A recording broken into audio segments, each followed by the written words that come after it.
the Storykeeper's Library proudly presents Winnie the Pooh by A. Milne. To her. Hand in hand we come, Christopher Robin and I, to lay this book in your lap.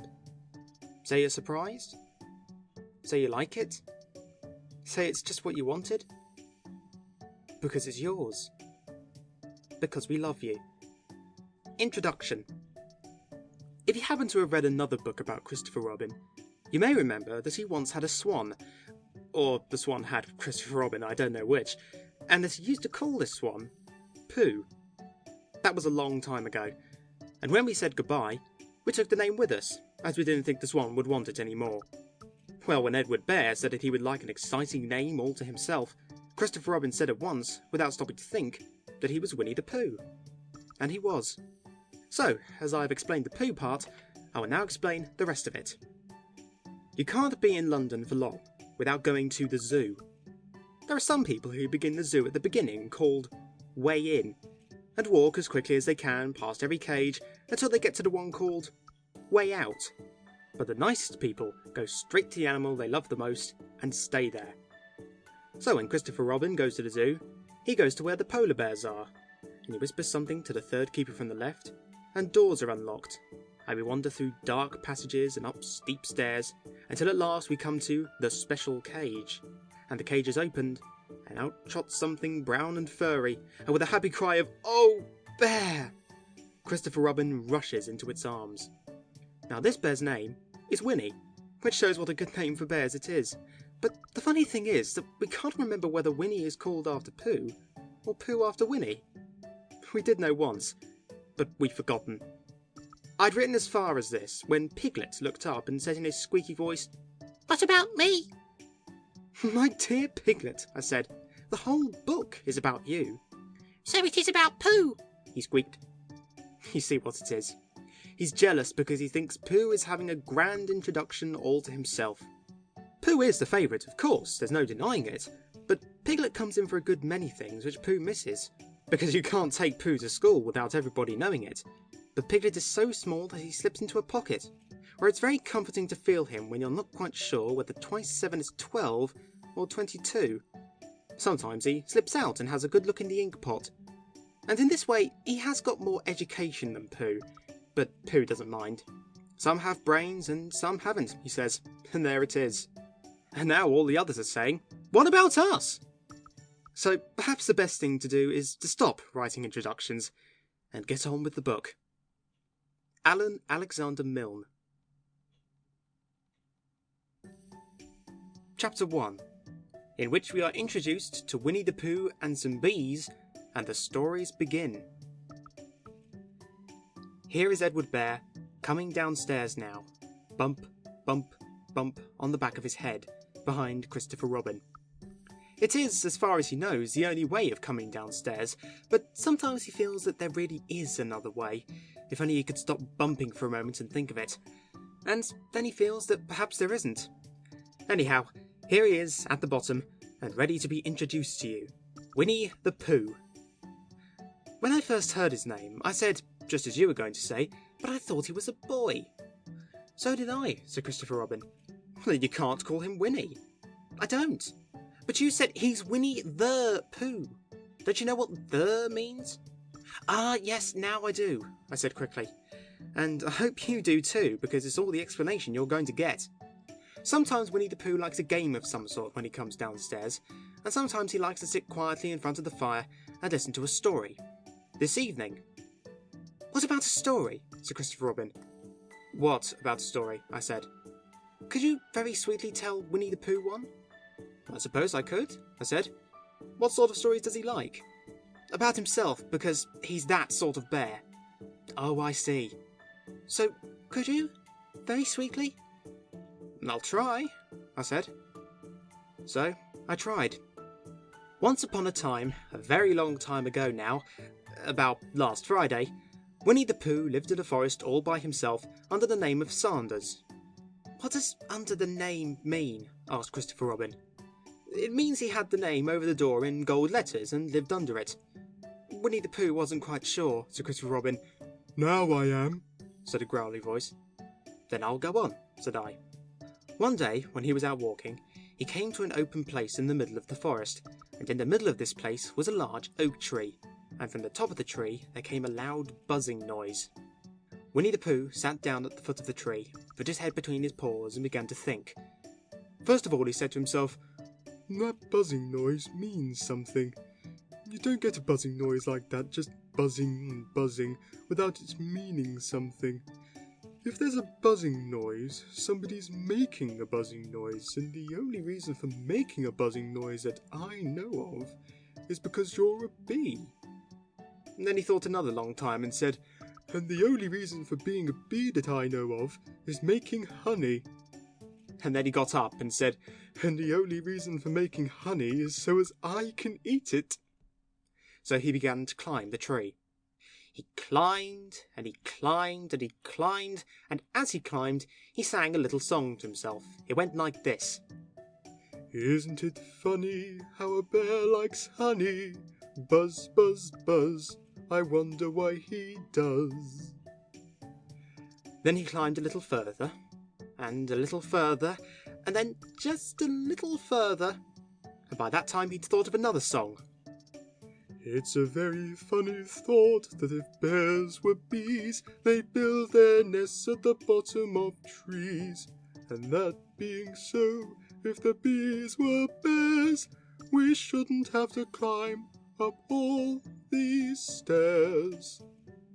He was getting rather tired by this time, so that's why he sang a complaining song. He was nearly there now, and if he just stood on that branch... Crack! "Oh, help!" said Pooh as he dropped 10 feet on the branch below him. "If only I hadn't," he said, as he bounced 20 feet onto the next branch. "You see, what I meant to do," he explained as he turned head over heels and crashed onto another branch 30 feet below. "What I meant to do, of course it was rather," he admitted as he slithered very quickly through the next 6 branches. "It all comes, I suppose," he decided as he said goodbye to the last branch, spun round 3 times and flew gracefully into a gorse bush. "It all comes of liking honey so much. Oh, help!" He crawled out of the gorse bush, brushed the prickles from his nose and began to think again. And the first person he thought of was Christopher Robin. "Was that me?"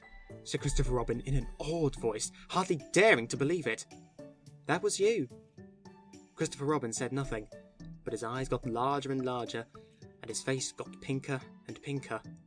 So Winnie the Pooh went round to his friend Christopher Robin, who lived behind a green door in another part of the forest. "Good morning, Christopher Robin," he said. "Good morning, Winnie the Pooh," said you. "I wonder if you've got such a thing as a balloon about you." "A balloon?"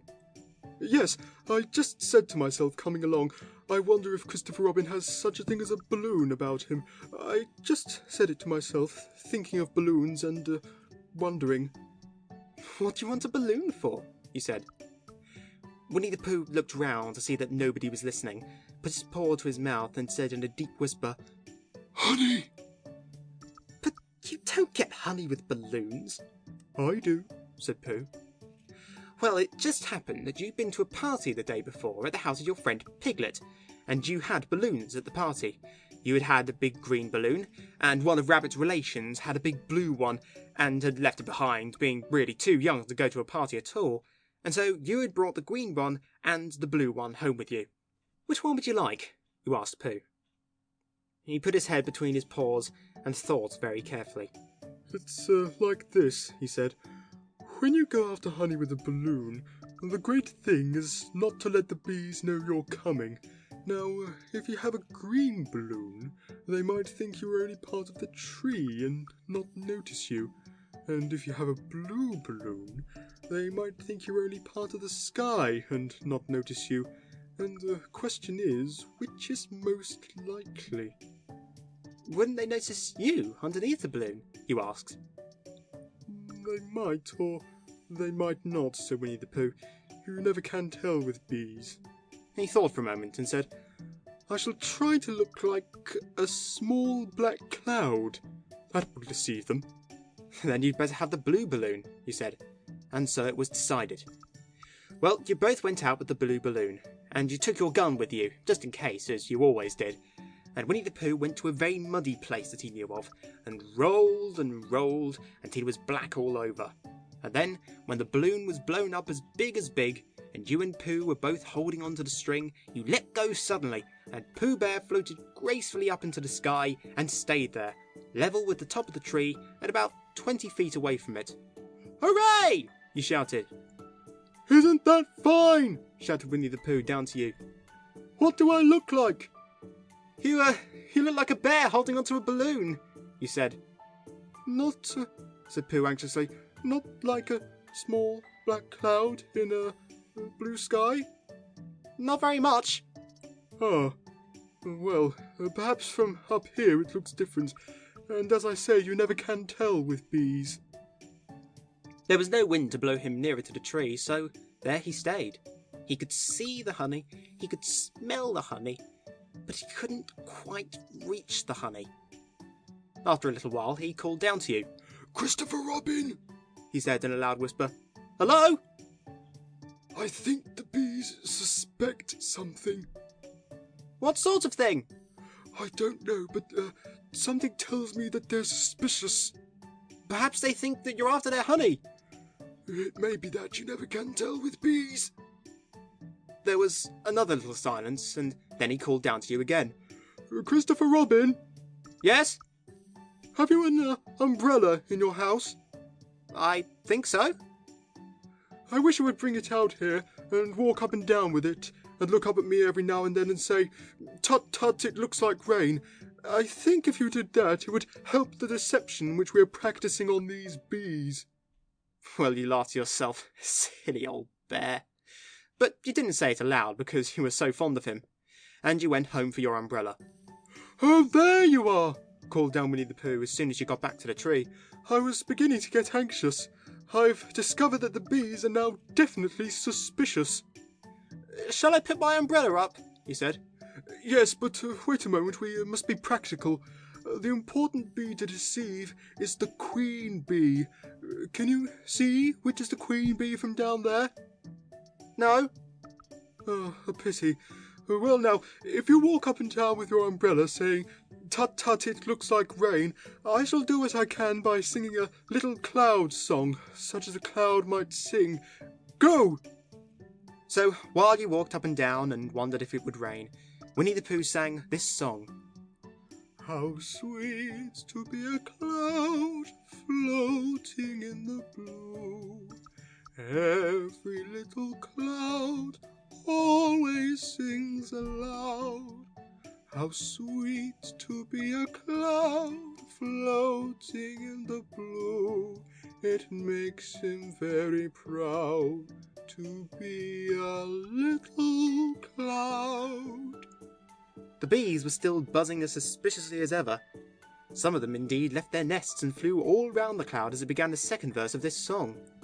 And one bee sat down on the nose of the cloud for a moment and then got up again.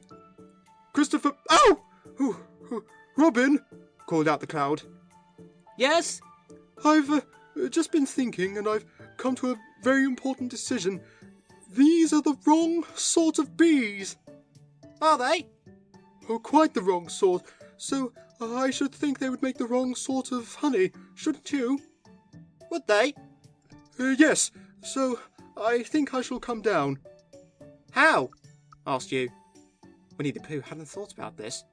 If he let go of the string, he would fall bump, and he didn't like the idea of that. So he thought for a long time, and then he said, "Christopher Robin, you must shoot the balloon with your gun. Have you got your gun?" "Of course I have," he said. "But if I do that, it'll spoil the balloon," you said. "But if you don't," said Pooh, "I shall have to let go, and that would spoil me." When he put it like this, you saw how it was, and you aimed very carefully at the balloon and fired. "Oh!" said Pooh. "Did I miss?" you asked. "You didn't exactly miss," said Pooh, "but you missed the balloon." "I'm so sorry," you said, and you fired again, and this time you hit the balloon, and the air came slowly out, and Winnie the Pooh floated down to the ground. But his arms were so stiff from holding onto the string of the balloon all that time that they stayed up straight in the air for more than a week, and whenever a fly came and settled on his nose, he had to blow it off. Pooh! And I think, but I'm not quite sure, that is why he was always called Pooh. Is that the end of the story? Asked Christopher Robin. And that's the end of that one. There are others. About Pooh and me. Pet piglets and rabbits and all of you. Don't you remember? I do remember. And then, when I try to remember, I forget. That day when Pooh and Piglet tried to catch the heffalump, they didn't catch it, did they? No. Pooh couldn't, because he hadn't any brain. Did I catch it? Well, that comes into the story. Christopher Robin nodded. I do remember, he said. Only Pooh doesn't very well, so that's why he likes having it told to him again. Because then it's a real story, and not just a remembering. That's just how I feel, I said. Christopher Robin gave a deep sigh, picked his bear up by the leg, and walked off to the door, trailing Pooh behind him. At the door, he turned and said, Coming to see me have my bath? I might, I said. I didn't hurt him when I shot him, did I? Not a bit. He nodded and went out. And in a moment I heard Winnie the Pooh, bump, bump, bump, going up the stairs behind him. Chapter 2, in which Pooh goes visiting and gets into a tight place. Edward Bear, known to his friends as Winnie the Pooh, or Pooh for short, was walking through the forest one day, humming proudly to himself. He had made up a little hum that very morning as he was doing his stoutness exercises in front of the glass. Tra-la-la, tra-la-la, as he stretched up as high as he could go, then tra-la-la, tra-la, help, la-la, as he tried to reach his toes. After breakfast, he'd said it over and over to himself until he learnt it off by heart, and now he was humming it right through, properly. It went like this. Tra-la-la, tra-la-la, tra-la-la, tra-la-la, rum-tum, tiddle-lum-tum, tiddle-liddle, tiddle-liddle, tiddle-liddle, tiddle-liddle, rum-tum-tum, tiddle-lum. Well, he was humming this hum to himself and walking along gaily, wondering what everybody else was doing and what it felt like being somebody else, when suddenly he came to a sandy bank, and in the bank was a large hole. Ha-ha, said Pooh, rum-tum-tiddle-lum-tum. If I know anything about anything, that hole means rabbit, he said, and rabbit means company, he said, and company means food and listening to me humming and such like. Rum-tum-tum-tiddle-lum.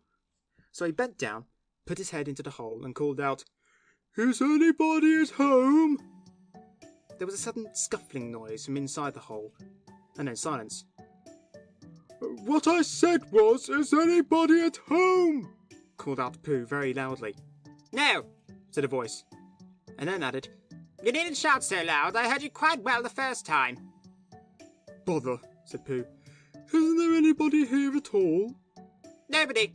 Winnie the Pooh took his head out of the hole and thought for a little, and he thought to himself, There must be somebody there, because somebody must have said nobody. So he put his head back in the hole and said, Hello, Rabbit! Isn't that you? No, said Rabbit in a different sort of voice this time. But isn't that Rabbit's voice? I don't think so, said Rabbit. It isn't meant to be. Oh, said Pooh. He took his head out of the hole and had another think, and then he put it back and said, Well, could you very kindly tell me where Rabbit is? He's gone to see his friend Pooh Bear, who's a great friend of his. But this is me, said Bear, very much surprised. What sort of me? Pooh Bear. Are you sure? said Rabbit, still more surprised. Quite sure, said Pooh. Oh, well then, come in. So Pooh pushed and pushed and pushed his way through the hole, and at last he got in. You were quite right, said Rabbit, looking at him all over. It is you. Glad to see you. Who did you think it was? Well, I wasn't sure. You know how it is in the forest. One can't have anybody coming into one's house. One has to be careful. What about a mouthful of something? Pooh always liked a little something at 11 o'clock in the morning, and he was very glad to see Rabbit getting out the plates and mugs. And when Rabbit said, Honey or condensed milk with your bread? He was so excited that he said, Both. and then, so as not to seem greedy, he added, But don't bother about the bread, please. and for a long time after that, he said nothing. Until at last, humming to himself in a rather sticky voice, he got up, shook Rabbit lovingly by the paw, and said that he must be going on. Must you? Said Rabbit politely. Well, said Pooh, I could stay a little longer if you... And he tried very hard to look in the direction of the larder. As a matter of fact, said Rabbit, I was going out myself directly. Oh, well then, I'll be going on. Goodbye. Well, goodbye, if you're sure you won't have any more. Is there any more? Asked Pooh quickly. Rabbit took the covers off the dishes and said, No, there wasn't. I thought not, said Pooh, nodding to himself. Well, goodbye. I must be going on. So he started to climb out of the hole.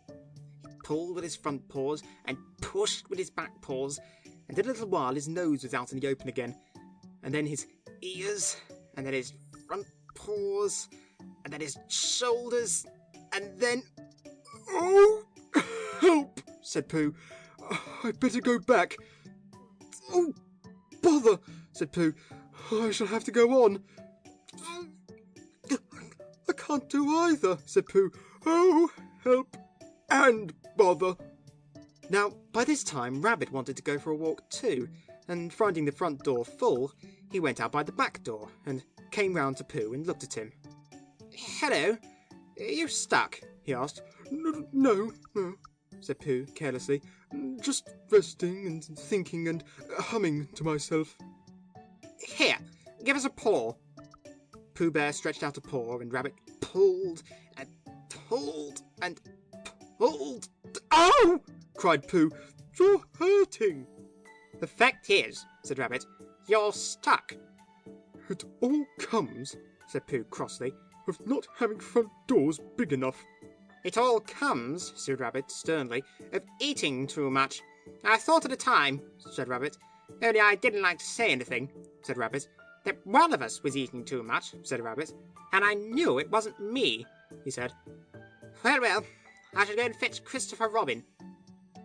Christopher Robin lived at the other end of the forest, and when he came back with Rabbit and saw the front half of Pooh, he said, Silly old bear, in such a loving voice that everybody felt quite hopeful again. I was just beginning to think, said Bear, sniffing slightly, that Rabbit might never be able to use his front door again, and I should hate that, he said. So should I, said Rabbit. Use his front door again, said Christopher Robin. Of course he'll use his front door again. Good, said Rabbit. If we can't pull you out, Pooh, we might push you back. Rabbit scratched his whiskers thoughtfully and pointed out that when once Pooh was pushed back, he was back, and of course nobody was more glad to see Pooh than he was. Still, there it was. Some lived in trees and some lived underground, and... You mean I'd never get out? said Pooh. I mean, said Rabbit, that having got so far, it seems a pity to waste it. Christopher Robin nodded. And there's only one thing to be done, he said. We shall have to wait for you to get thin again. How long does getting thin take? Asked Pooh anxiously. About a week, I should think. But I can't stay here for a week. You can stay here all right, silly old bear. It's getting you out which is so difficult. We'll read to you, said Rabbit cheerfully.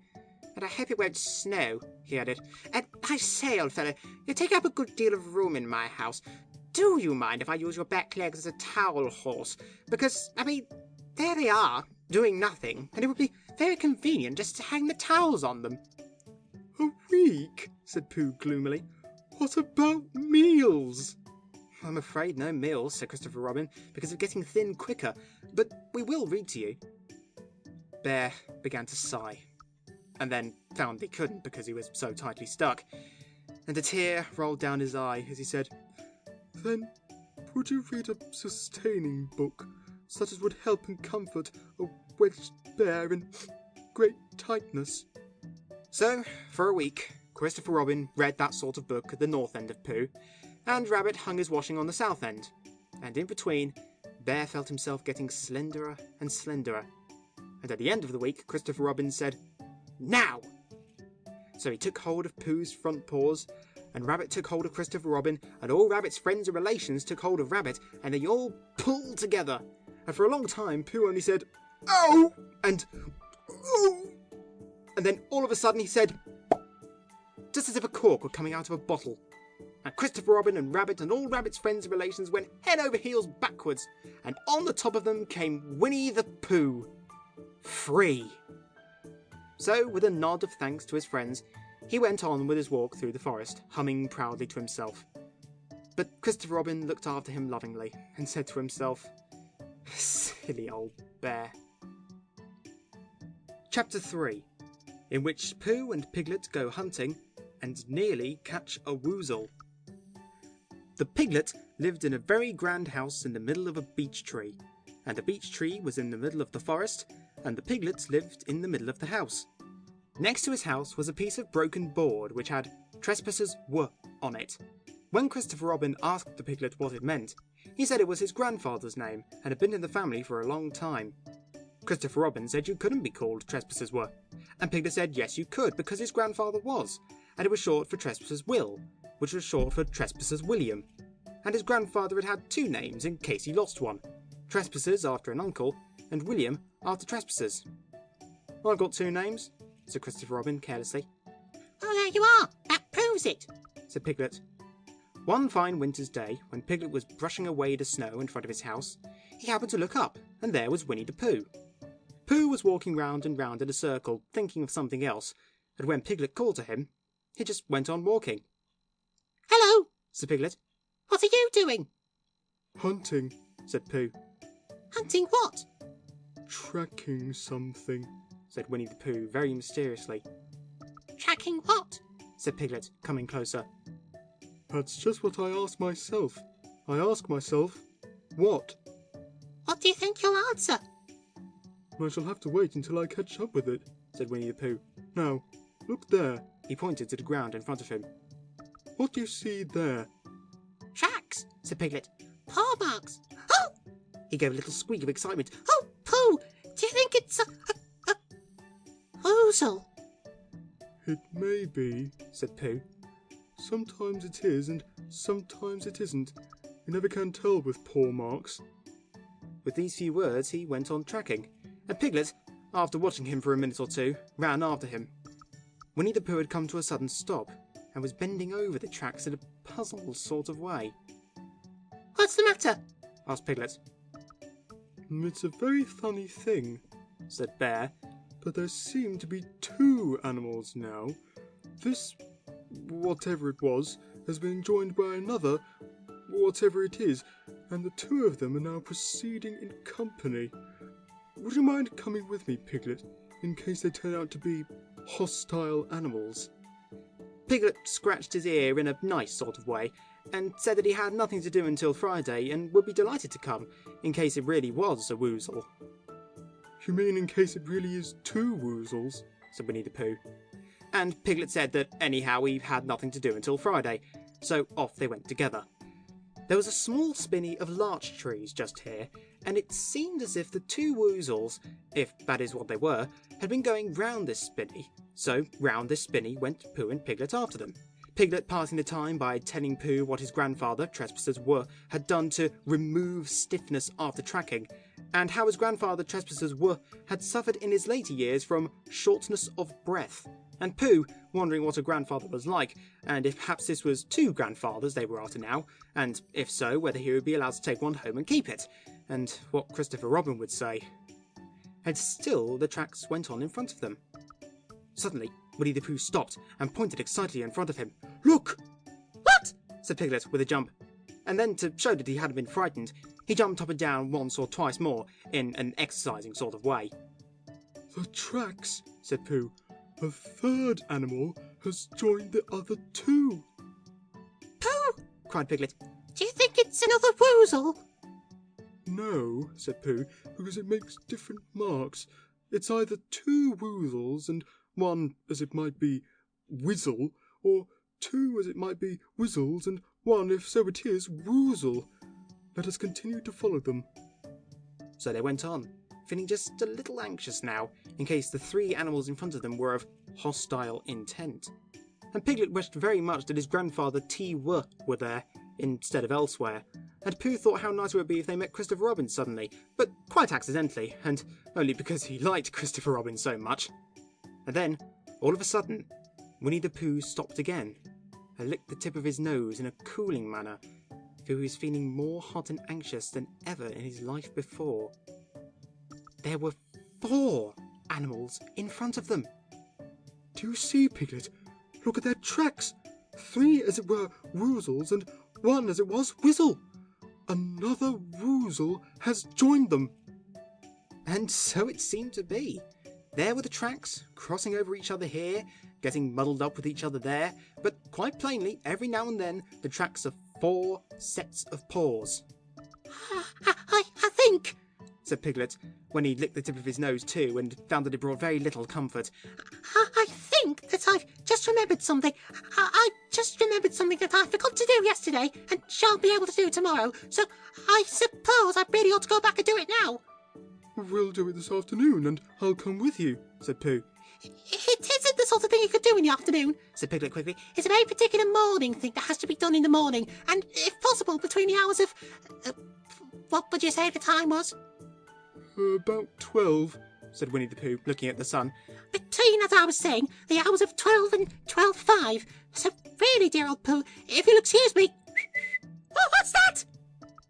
Pooh looked up at the sky, and then, as he heard the whistle again, he looked up into the branches of a big oak tree, and then he saw a friend of his.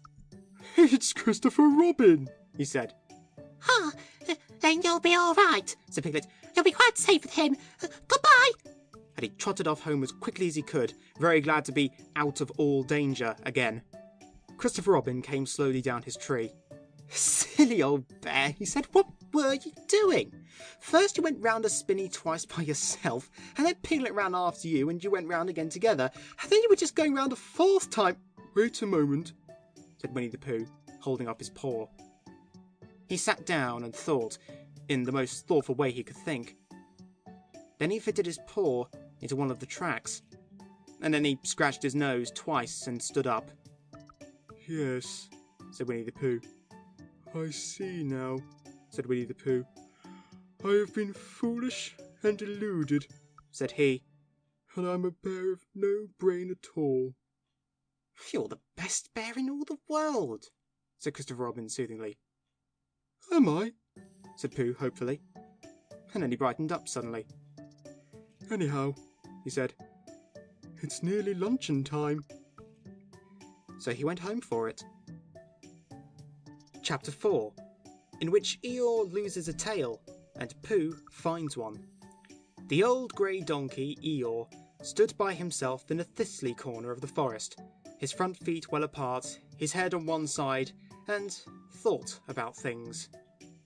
Sometimes he thought sadly to himself, Why? And sometimes he thought, Wherefore? And sometimes he thought, Inasmuch as which? And sometimes he didn't quite know what he was thinking about. So when Winnie the Pooh came stumping along, Eeyore was very glad to be able to stop thinking for a while in order to say, How do you do? in a gloomy manner to him. And how are you? said Winnie the Pooh. Eeyore shook his head from side to side. Not very how, he said. I don't seem to have felt at all how for a long time. Dear, dear, said Pooh. I'm sorry about that. Let's have a look at you. So Eeyore stood there, gazing sadly at the ground, and Winnie the Pooh walked all round him once. Why, what's happened to your tail? he said in surprise. What has happened to it? said Eeyore. It isn't there. Are you sure? Well, either a tail is there or it isn't there. You can't make a mistake about it, and yours isn't there. Then what is? Nothing. Let's have a look, said Eeyore, and he turned slowly round to the place where his tail had been a little while ago, and then, finding that he couldn't catch it up, he turned round the other way until he came back to where he was at first. And then he put his head down and looked between his front legs, and at last he said, with a long, sad sigh, I believe you're right. Of course I'm right, said Pooh. That accounts for a good deal, said Eeyore gloomily. It explains everything. No wonder. You must have left it somewhere, said Winnie the Pooh. Somebody must have taken it, said Eeyore. How like them, he added, after a long silence. Pooh felt that he ought to say something helpful about it, but didn't quite know what, so he decided to do something helpful instead. Eeyore, he said solemnly, I, Winnie the Pooh, will find your tail for you. Thank you, Pooh, answered Eeyore. You're a real friend, said he. Not like some, he said. So Winnie the Pooh went off to find Eeyore's tail. It was a fine spring morning in the forest as he started out. Little soft clouds played happily in a blue sky, skipping from time to time in front of the sun as if they'd come to put it out, and then sliding away suddenly so that the next might have his turn. Through them and between them the sun shone bravely, and the copse, which had worn its furs all the year round, seemed old and dowdy now beside the new green lace which the beeches had put on so prettily. Through copse and spinney marched Bear, down open slopes of gorse and heather, over rocky beds of streams, up steep banks of sandstone, into the heather again, and so at last, tired and hungry, to the 100-acre wood, for it was in the 100-acre wood that Owl lived. And if anyone knows anything about anything, said Bear to himself, it's Owl who knows something about something, he said. Or my name's not Winnie the Pooh, he said. Which it is, he added. So, there you are. Owl lived at the Chestnuts, an old world residence of great charm, which was grander than anybody else's, or seemed so to Bear, because it had both a knocker and a bell pull. Underneath the knocker, there was a notice which said, Ples ring if an runser is required. Underneath the bell pull, there was a notice which said, Ples knoke if an runser is not requid. These notices had been written by Christopher Robin, who was the only one in the forest who could spell, for Owl, wise though he was in many ways, able to read and write and spell his own name, W-O-L, yet somehow went all to pieces over delicate words like measles and buttered toast. Winnie the Pooh read the two notices very carefully, first from left to right, and afterwards, in case he'd missed some of it, from right to left. Then, to make quite sure, he knocked and pulled the knocker, and he pulled and knocked the bell rope, and he called out in a very loud voice, Owl, I require an answer. It's Bear speaking. And the door opened, and Owl looked out. Hello, Pooh, he said. How's things? Terrible and sad, said Pooh, because Eeyore, who is a friend of mine, has lost his tail, and he's moping about it, so could you very kindly tell me how to find it for him? Well, said Owl, the customary procedure in such cases is as follows. What does crustimony proceed cake mean? Said Pooh, for I am a bear of very little brain, and long words bother me. It means the thing to do. Oh, as long as it means that, I don't mind, said Pooh humbly. The thing to do is as follows. First, issue a reward, then... Just a moment, said Pooh, holding up his paw. What do we do to this... What you were saying? You sneezed just as you were going to tell me. I didn't sneeze. Yes, you did, Owl. Excuse me, Pooh, I didn't. You can't sneeze without knowing it. Well, you can't know it without something having been sneezed. What I said was, first, issue a reward. You're doing it again, said Pooh sadly. A reward, said Owl very loudly. We write a notice to say that we will give a large something to anybody who finds Eeyore's tail. I see, said Pooh, nodding his head. Talking about large somethings, he went on dreamily. I generally have a small something about now, about this time in the morning. And he looked wistfully at the cupboard in the corner of Owl's parlour. Just a mouthful of condensed milk or whatnot, with perhaps a lick of honey? Well then, said Owl, we write out this notice and we put it up all over the forest. A lick of honey, murmured Bear to himself. Or not, as the case may be. Whew. And he gave a deep sigh and tried very hard to listen to what Owl was saying. But Owl went on and on, using longer and longer words, until at last he came back to where he started, and he explained that the person to write out this notice was Christopher Robin. It was he who wrote the ones on my front door for me. Did you see them, Pooh? For some time now, Pooh had been saying yes and no in turn, with his eyes shut to all that Owl was saying. And having said yes, yes last time, he said no, not at all now, without really knowing what Owl was talking about. Didn't you see them? Said Owl, a little surprised. Come and look at them now. So they went outside. And Pooh looked at the knocker and the notice below it. And he looked at the bell rope and the notice below it. And the more he looked at the bell rope, the more he felt that he'd seen something like it, somewhere else, sometime before. Handsome bell rope, isn't it? Said Owl. Pooh nodded. It reminds me of something, He said. but I can't think what. Where did you get it?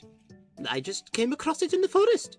It was hanging over a bush, and I thought at first somebody lived there, so I rang it and nothing happened. And then I rang it again very loudly, and it came off in my hand. And as nobody seemed to want it, I took it home and... Owl, Said Pooh solemnly. you made a mistake. Somebody did want it. Who? Eeyore, my dear friend Eeyore. He was fond of it. Fond of it? Attached to it. Said Winnie the Pooh sadly. So with these words, he unhooked it and carried it back to Eeyore. And when Christopher Robin had nailed it on in its right place again, Eeyore frisked about the forest, waving his tail so happily that Winnie the Pooh came over all funny, and had to hurry home for a little snack of something to sustain him. And, wiping his mouth half an hour afterwards, he sang to himself proudly, Who found the tail? I, said Pooh, at 1:45. Only it was 11:15, really. I found the tail. Chapter 5, in which Piglet meets a heffalump. One day, when Christopher Robin and Winnie the Pooh and Piglet were all talking together, Christopher Robin finished the mouthful he was eating and said carelessly, I saw a heffalump today, Piglet. What was it doing? Asked Piglet. Just lumping along, said Christopher Robin. I don't think it saw me, I saw one once. said Piglet. At least, I think I did. He said. Only, perhaps it wasn't. So did I. Said Pooh, wondering what a heffalump was like. You don't often see them, said Christopher Robin carelessly. Not now. Said Piglet. Not at this time of year. Said Pooh. Then they all talked about something else until it was time for Pooh and Piglet to go home together. At first, as they stumped along the path which edged the 100-acre wood, they didn't say much to each other. But when they came to the stream and had helped each other across the stepping stones and were able to walk side by side again over the heather, they began to talk in a friendly way about this and that. And Piglet said, If you see what I mean, Pooh. and Pooh said, It's just what I think myself, Piglet. and Piglet said, But on the other hand, Pooh, we must remember. and Pooh said, Quite true, Piglet, although I had forgotten it for the moment. and then, just as they came to the 6 pine trees, Pooh looked round to see that nobody else was listening, and said in a very solemn voice, Piglet, I have decided something. What have you decided, Pooh? I have decided to catch a heffalump. Pooh nodded his head several times as he said this, and waited for Piglet to say, how, or Pooh you couldn't, or something helpful of that sort, but Piglet said nothing. The fact was, Piglet was wishing that he had thought about it first. I shall do it, Said Pooh, after waiting a little longer. by means of a trap, and it must be a cunning trap, so you will have to help me, Piglet. Pooh, Said Piglet, feeling quite happy again now, I will. and then he said, How shall we do it? and Pooh said, That's just it. How? and then they sat down together to think it out. Pooh's first idea was that they should dig a very deep pit, and then the heffalump would come along and fall into the pit, and Why? said Piglet. Why what? Said Pooh. Why will he fall in? Pooh rubbed his nose with his paw and said that the heffalump might be walking along, humming a little song and looking up at the sky, wondering if it would rain, and so he wouldn't see the very deep pit until he was halfway down, when it would be too late. Piglet said this was a very good trap, but supposing it were raining already? Pooh rubbed his nose again and said that he hadn't thought of that. And then he brightened up and said that if it were raining already, the heffalump would be looking at the sky, wondering if it would clear up, and so he wouldn't see the very deep pit until he was halfway down, when it would be too late. Piglet said that now that this point had been explained, he thought it was a cunning trap. Pooh was very proud when he heard this, and he felt that the heffalump was as good as caught already. But there was just one other thing which had to be thought about, and it was this. Where should they dig the very deep pit? Piglet said that the best place would be somewhere where a heffalump was, just before he fell into it, only about a foot farther on. But then he would see us digging it, said Pooh. Not if he was looking at the sky. He would suspect, said Pooh, if he happened to look down. He thought for a long time and then added sadly, This isn't easy as I thought. I suppose that's why heffalumps hardly ever get caught. Must be it, said Piglet. They sighed and got up, and when they'd taken a few gorse prickles out of themselves, they sat down again. And all the time Pooh was saying to himself, If only I could think of something. For he felt sure that a very clever brain could catch a heffalump, if only he knew the right way to go about it. Suppose, he said to Piglet, you wanted to catch me. How would you do it? Well, said Piglet. I should do it like this. I should make a trap, and I should put a jar of honey in the trap, and you would smell it, and you would go in after it. And I would go in after it, said Pooh excitedly, only very carefully so as not to hurt myself, and I would get to the jar of honey, and I should lick around the edges, first of all, pretending that there wasn't any more, you know, and then I should walk away and think about it a little, and then I should come back and start licking in the middle of the jar, and then... Yes, well, never mind about that. There you would be, and there I should catch you. Now, the first thing to think of is, what do heffalumps like? I should think acorns, shouldn't you? Well, get a lot of... I say, wake up, Pooh! Pooh, who had gone into a happy dream, woke up with a start and said that honey was a much more trappy thing than haycorns. Piglet didn't think so, and they were just going to argue about it when Piglet remembered that if they put acorns in the trap, he would have to find the acorns. But if they put honey, then Pooh would have to give up some of his own honey. So he said, All right, honey then. just as Pooh remembered it too, and was going to say, All right, acorns. Honey, said Piglet to himself in a thoughtful way, as if it were now settled. I'll dig the pit while you go and get the honey. Very well, said Pooh, and he stumped off. As soon as he got home, he went to the larder, and he stood on a chair and took down a very large jar of honey from the top shelf. It had Hunny written on it, but just to make sure, he took off the paper cover and looked at it, and it looked just like honey. But you never can tell, said Pooh. I remember my uncle saying once that he'd seen cheese just this colour. So he put his tongue in and took a large lick. Yes, he said, it is, no doubt about that. And honey, I should say, right down to the bottom of the jar. Unless, of course, he said, somebody put cheese in at the bottom, just for a joke. Perhaps I'd better go a little further, just in case heffalumps don't like cheese, same as me. And he gave a deep sigh. I was right. It is honey, right the way down. Having made certain of this, he took the jar back to Piglet, and Piglet looked up from the bottom of his very deep pit and said, Got it! and Pooh said, Yes, but it isn't quite a full jar. and he threw it down to Piglet, and Piglet said, No, it isn't. Is that all you've got left? and Pooh said, Yes. because it was. So Piglet put the jar at the bottom of the pit and climbed out, and they went off home together. Well, good night, Pooh, Said Piglet when they got to Pooh's house. and we meet at 6 o'clock tomorrow morning by the pine trees and see how many heffalumps we've got in our trap. 6 o'clock, Piglet. And have you got any string No. Why do you want string? to lead them home with? Oh, I think Heffalumps come if you whistle.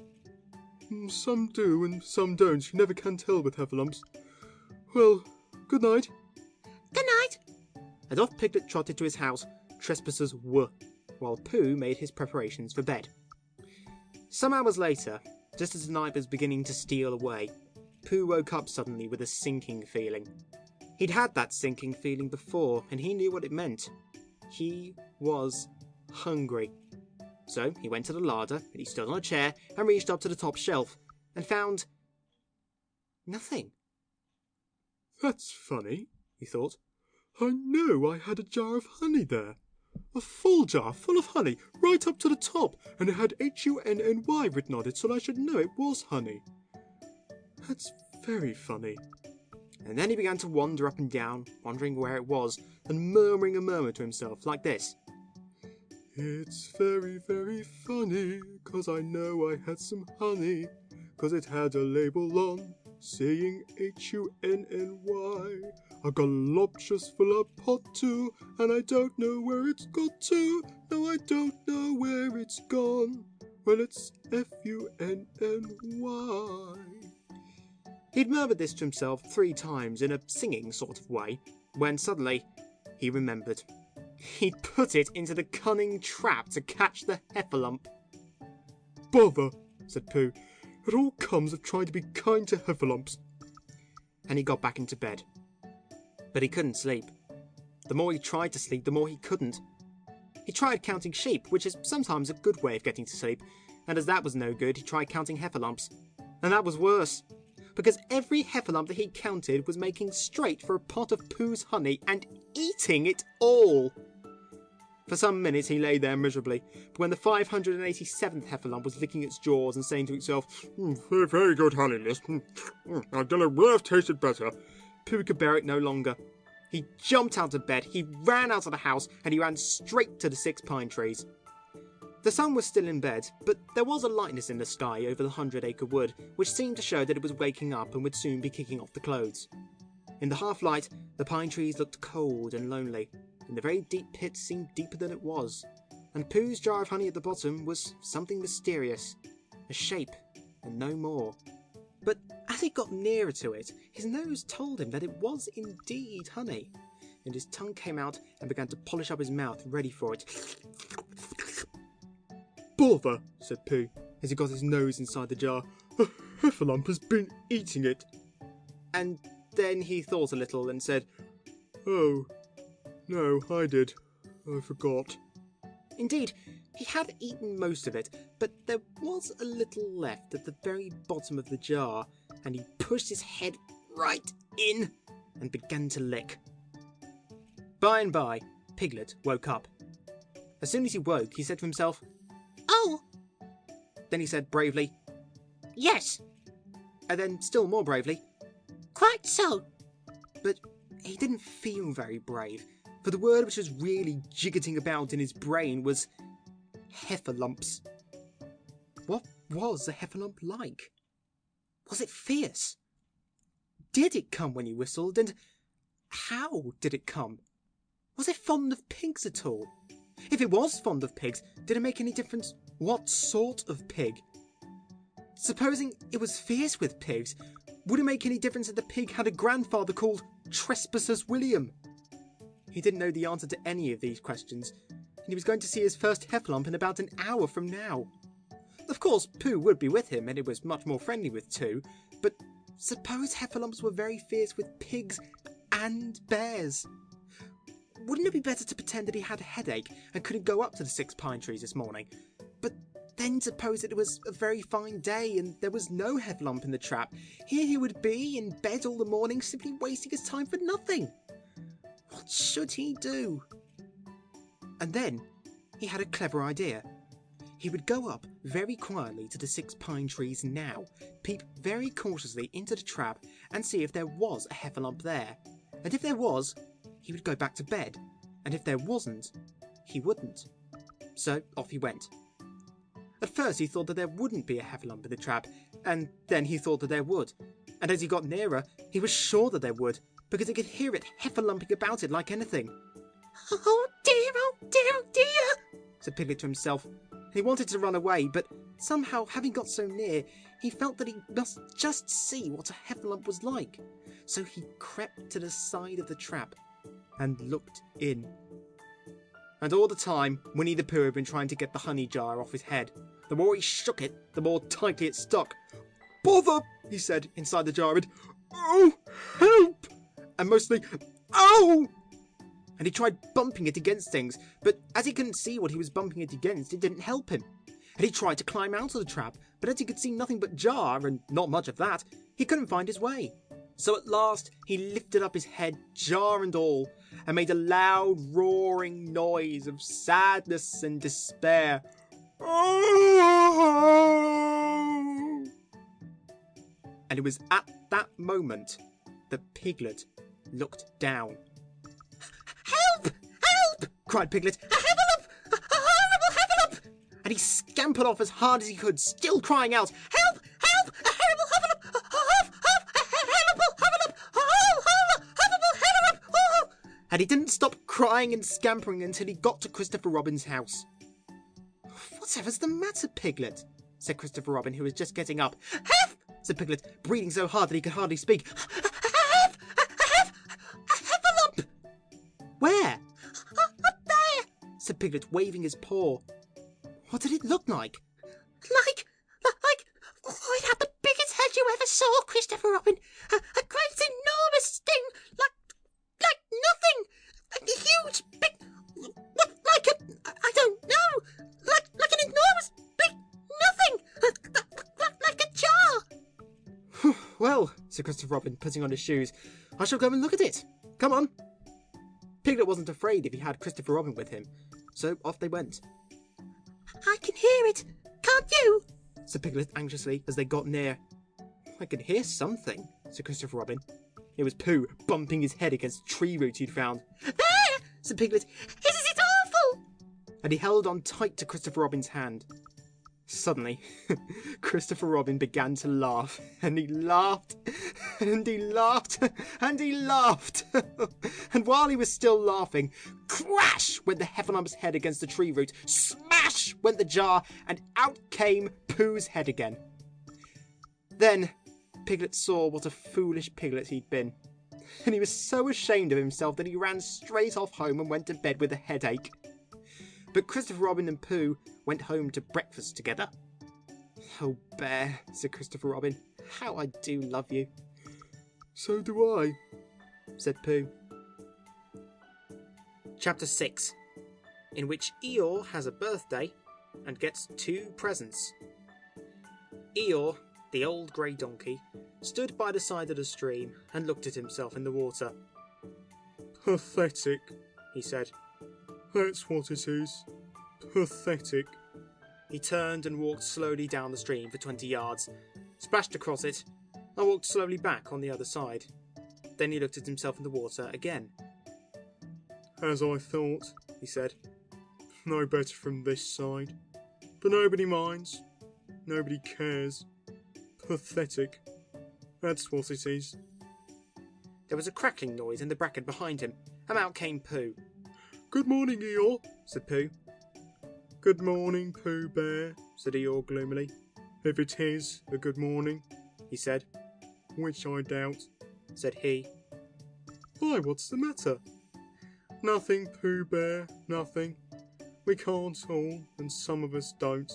That's all there is to it. Can't all what? Said Pooh, rubbing his nose. Gaiety, song and dance, here we go round the mulberry bush. Oh, Said Pooh. He thought for a long time, and then asked, what mulberry bush is that? Bonhomie, went on Eeyore gloomily. French word meaning bonhomie. He explained. I'm not complaining, but there it is. Pooh sat down on a large stone and tried to think this out. It sounded to him like a riddle, and he was never much good at riddles, being a bear with very little brain. So he sang Cottleston Pie instead. Cottleston, Cottleston, Cottleston pie. A fly can't bird, but a bird can fly. Ask me a riddle and I reply. Cottleston, Cottleston, Cottleston pie. That was the first verse. When he finished it, Eeyore didn't actually say that he didn't like it, so Pooh very kindly sang the second verse to him. Cottleston, Cottleston, Cottleston pie. A fish can't whistle, and neither can I. Ask me a riddle and I reply. Cottleston, Cottleston, Cottleston pie. Eeyore still said nothing at all, so Pooh hummed the third verse quietly to himself. Cottleston, Cottleston, Cottleston pie. Why does a chicken? I don't know why.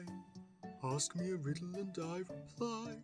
Cottleston, Cottleston, Cottleston pie. That's right, said Eeyore. Sing.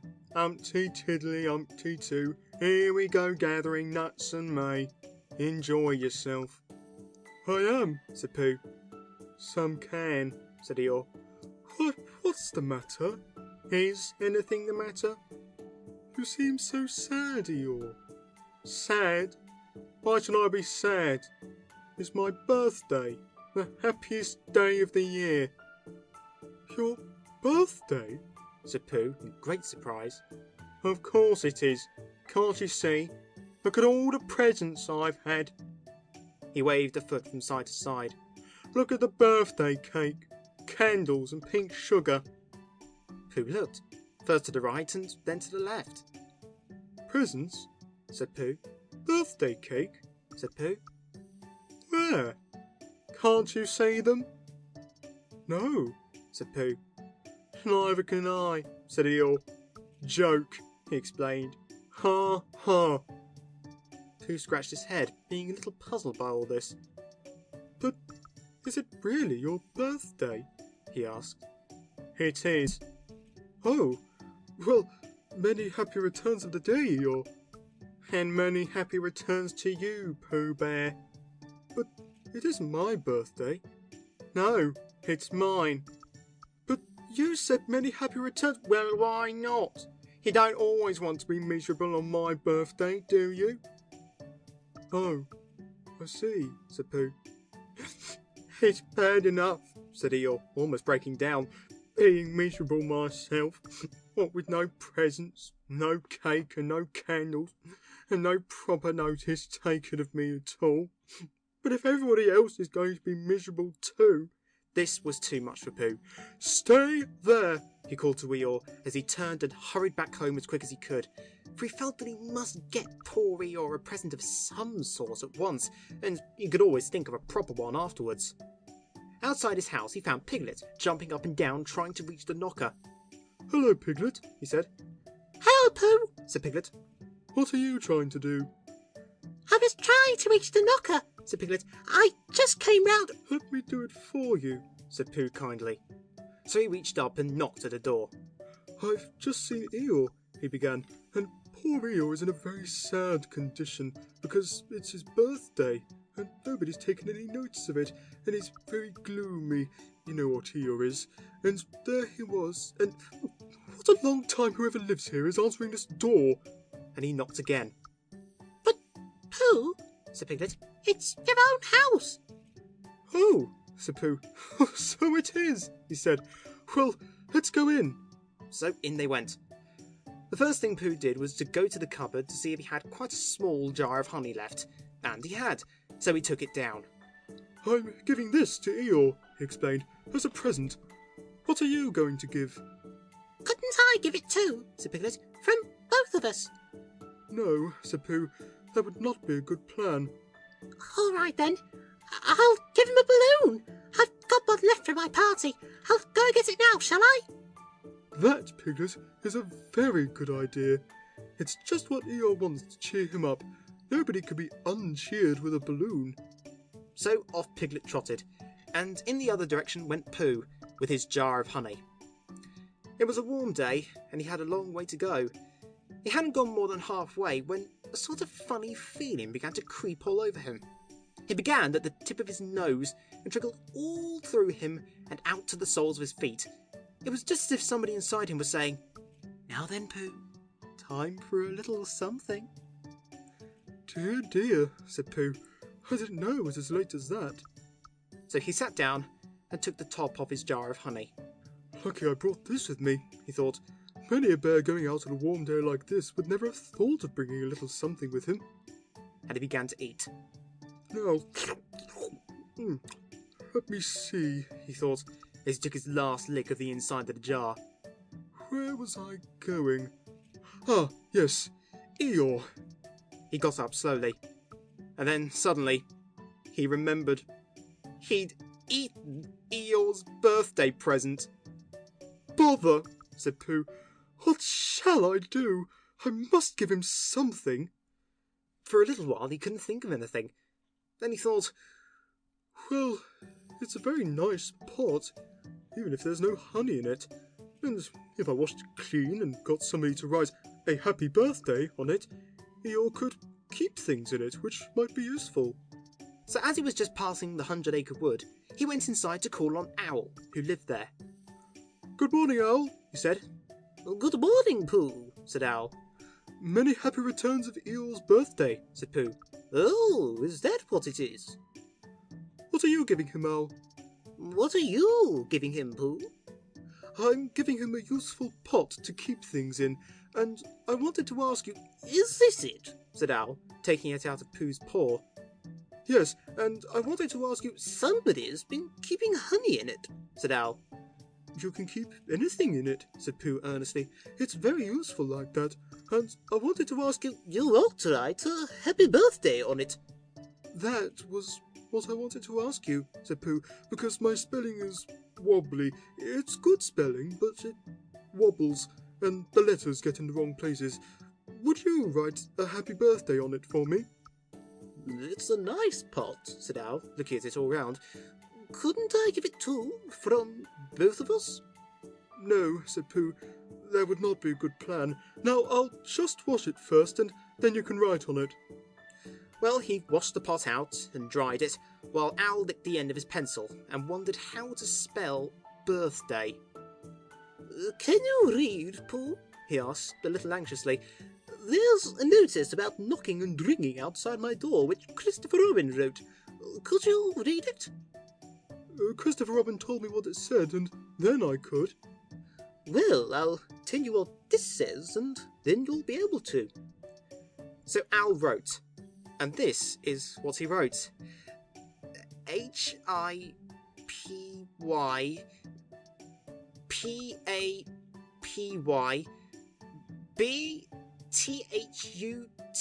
BTHUTHDTH THUTHDA BTHUTHDY. Pooh looked on admiringly. I'm just saying happy birthday, Said Owl carelessly. It's a nice long one, Said Pooh, very much impressed by it.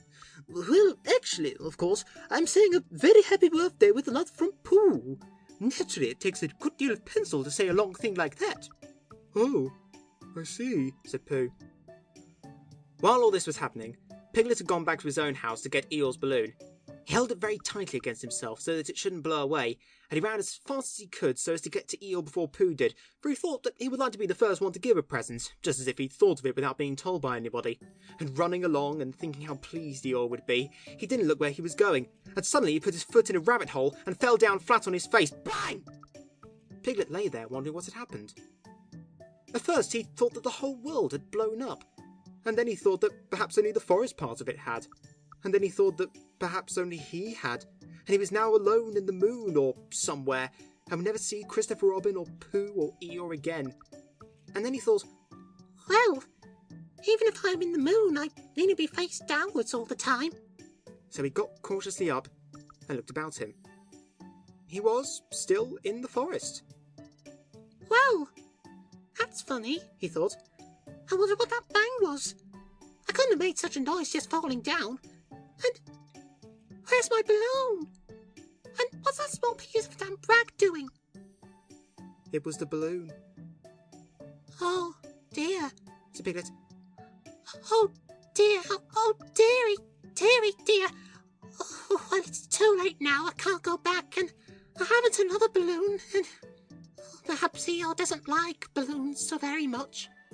So he trotted on, rather sadly now, and down he came to the side of the stream where Eeyore was, and called out to him. Good morning, Eeyore! Shouted Piglet. Good morning, little Piglet, Said Eeyore. if it is a good morning, He said. which I doubt. Said he. Not that it matters. He said. Many happy returns of the day. Said Piglet, having now got closer. Eeyore stopped looking at himself in the stream and turned to stare at Piglet. Just say that again. He said. Many happy... Wait a moment. Balancing on 3 legs, he began to bring his 4th leg very cautiously up to his ear. I did this yesterday, He explained as he fell down for the 3rd time. It's quite easy. It's so as I can hear better. There.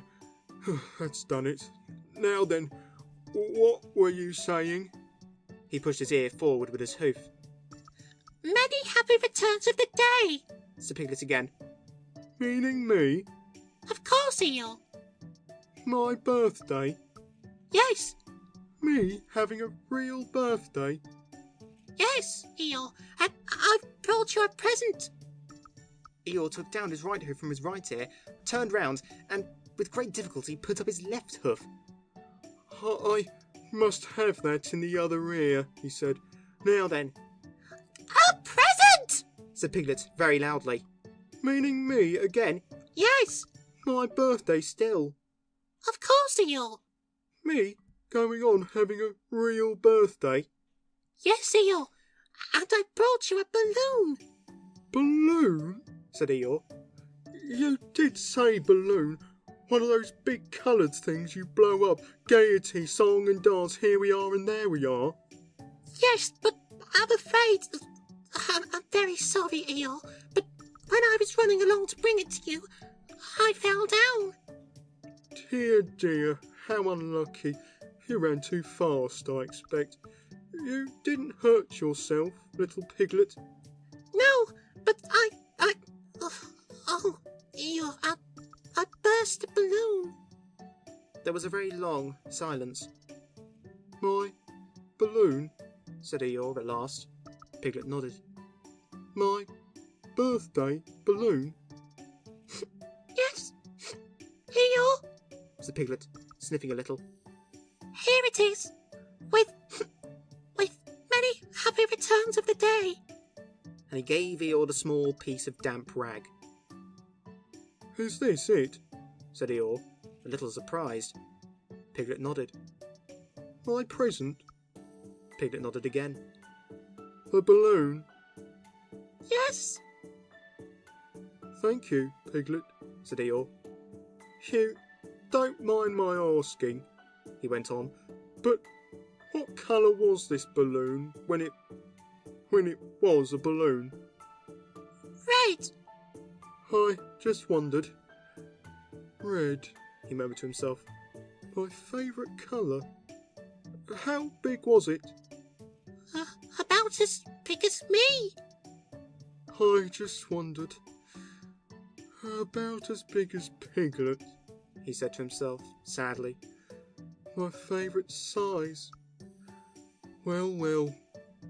Piglet felt very miserable and didn't know what to say. He was still opening his mouth to begin something, and then deciding that it wasn't any good saying that, when he heard a shout from the other side of the river, and there was Pooh. Many happy returns of the day! Called out Pooh, forgetting that he'd said it already. Thank you, Pooh. I'm having them, Said Eeyore gloomily. I've brought you a little present, Said Pooh excitedly. I've had it. Said Eeyore. Pooh had now splashed across the stream to Eeyore, and Piglet was sitting a little way off, his head in his paws, snuffling to himself. It's a useful pot, said Pooh. Here it is, and it's got a very happy birthday with love from Pooh written on it. That's what all that writing is, and it's for putting things in. There. When Eeyore saw the pot, he became quite excited. Why, he said, I believe my balloon will just go into that pot. Oh no, Eeyore, said Pooh. Balloons are much too big to go into pots. What you do with the balloon is you hold the balloon, not mine, said Eeyore proudly. Look, Piglet. And as Piglet looked sorrowfully round, Eeyore picked the balloon up with his teeth, had placed it carefully in the pot, picked it out, and put it on the ground, and then picked it up again and put it carefully back. So it does, said Pooh. It goes in. So it does, said Piglet. And it comes out. Doesn't it, said Eeyore. It goes in and out like anything. I'm very glad, said Pooh happily, and I thought of giving you a useful pot to put things in. I'm very glad, said Piglet happily, that I thought of giving you something to put in a useful pot. But Eeyore wasn't listening. He was taking the balloon out and putting it back again, as happy as could be. And didn't I give him anything? Asked Christopher Robin sadly. Of course you did, I said. You gave him, but don't you remember, a little... I gave him a box of paints to paint things with. That was it. Why didn't I give it to him in the morning? Well, he was so busy getting his party ready for him. He had a cake with icing on the top and 3 candles and his name in pink sugar and... Yes, I remember, said Christopher Robin. Chapter 7, in which Kanga and Baby Roo come to the forest and Piglet has a bath. Nobody seemed to know where they came from, but there they were in the forest, Kanga and Baby Roo. When Pooh asked Christopher Robin, How do they come here? Christopher Robin said, in the usual way, if you know what I mean, Pooh. And Pooh, who didn't, said, Oh, then he nodded his head twice and said, in the usual way. Ah. Then he went to call upon his friend Piglet to see what he thought about it. And at Piglet's house he found Rabbit, so they all talked about it together. What I don't like about it is this, said Rabbit. Here are we, you Pooh, and you Piglet, and me. And suddenly... And Eeyore, said Pooh. And Eeyore. And then suddenly... and Owl, said Pooh. And Owl. And then all of a sudden... Oh, and Eeyore, said Pooh. I was forgetting him. Here we are, said Rabbit, very slowly and carefully. All of us. And then suddenly we wake up one morning and what do we find? We find a strange animal among us. An animal of whom we have never even heard before. An animal who carries her family about with her in her pocket. Suppose I carried my family about with me in my pocket. How many pockets should I want? 16, said Piglet. 17, isn't it? Said Rabbit. And one more for a handkerchief. That's 18. 18 pockets in one suit. I haven't time. There was a long and thoughtful silence. And then Pooh, who had been frowning very hard for some minutes, said, I make it 15. What? Said Rabbit. 15. 15 what? Your family. What about them? Pooh rubbed his nose and said that he thought Rabbit had been talking about his family. Did I? Said Rabbit carelessly. Yes, you said... Never mind, Pooh, said Piglet impatiently. The question is, what are we to do about Kanga? Oh, I see, said Pooh. The best way, said Rabbit, would be this. The best way would be to steal Baby Roo and hide him. And then when Kanga says, Where's Baby Roo? We say, Aha! Aha, said Pooh, practising. aha, aha. Of course, he went on, we could say aha even if we hadn't stolen Baby Roo. Pooh, said Rabbit kindly, you haven't any brain. I know, said Pooh humbly. We say aha so that Kanga knows that we know where Baby Roo is. Aha means we'll tell you where Baby Roo is if you promise to go away from the forest and never come back. Now, don't talk while I think. Pooh went into a corner and tried saying aha in that sort of voice. Sometimes it seemed to him that it did mean what Rabbit said, and sometimes it seemed to him that it didn't. I suppose it's just practice, he thought. I wonder if Kanga will have to practice it too so as to understand it. There's just one thing, said Piglet, fidgeting a bit. I was talking to Christopher Robin, and he said that a kangaroo is generally regarded as one of the fiercer animals. I'm not frightened of fierce animals in the ordinary way, but it's well known that if one of the fiercer animals is deprived of its young, it becomes as fierce as 2 of the fiercer animals, in which case, aha is perhaps a foolish thing to say. Piglet, said Rabbit, taking out a pencil and licking the end of it. "You haven't any pluck." It's hard to be brave said Piglet, sniffing slightly. when you're only a very small animal. Rabbit, who had begun to write very busily, looked up and said, "It is because you are a very small animal that you will be useful in the adventure before us." Piglet was so excited at the idea of being useful that he forgot to be frightened anymore. And when Rabbit went on to say that kangurs were only fierce during the winter months, being at other times of an affectionate disposition, he could hardly sit still. He was so eager to begin being useful at once. What about me? Said Pooh sadly. I suppose I shan't be useful. Never mind, Pooh. Said Piglet comfortingly. Another time, perhaps. Without Pooh, said Rabbit solemnly as he sharpened his pencil, the adventure would be impossible. Oh, said Piglet, and tried not to look disappointed. But Pooh went into a corner of the room and said proudly to himself, Impossible. Without me. That sort of bear. Now listen, all of you, said Rabbit when he finished writing, and Pooh and Piglet sat listening very eagerly with their mouths open. This was what Rabbit read out. Plan to capture Baby Roo. 1. General remarks. Kanga runs faster than any of us, even me. 2. More general remarks. Kanga never takes her eye off Baby Roo except when he's safely buttoned up in her pocket. 3. Therefore, if we are to capture Baby Roo, we must get a long start because Kanga runs faster than any of us, even me. C1. 4. A thought. If Roo had jumped out of Kanga's pocket and Piglet had jumped in, Kanga wouldn't know the difference because Piglet is a very small animal. 5. Like Roo. 6.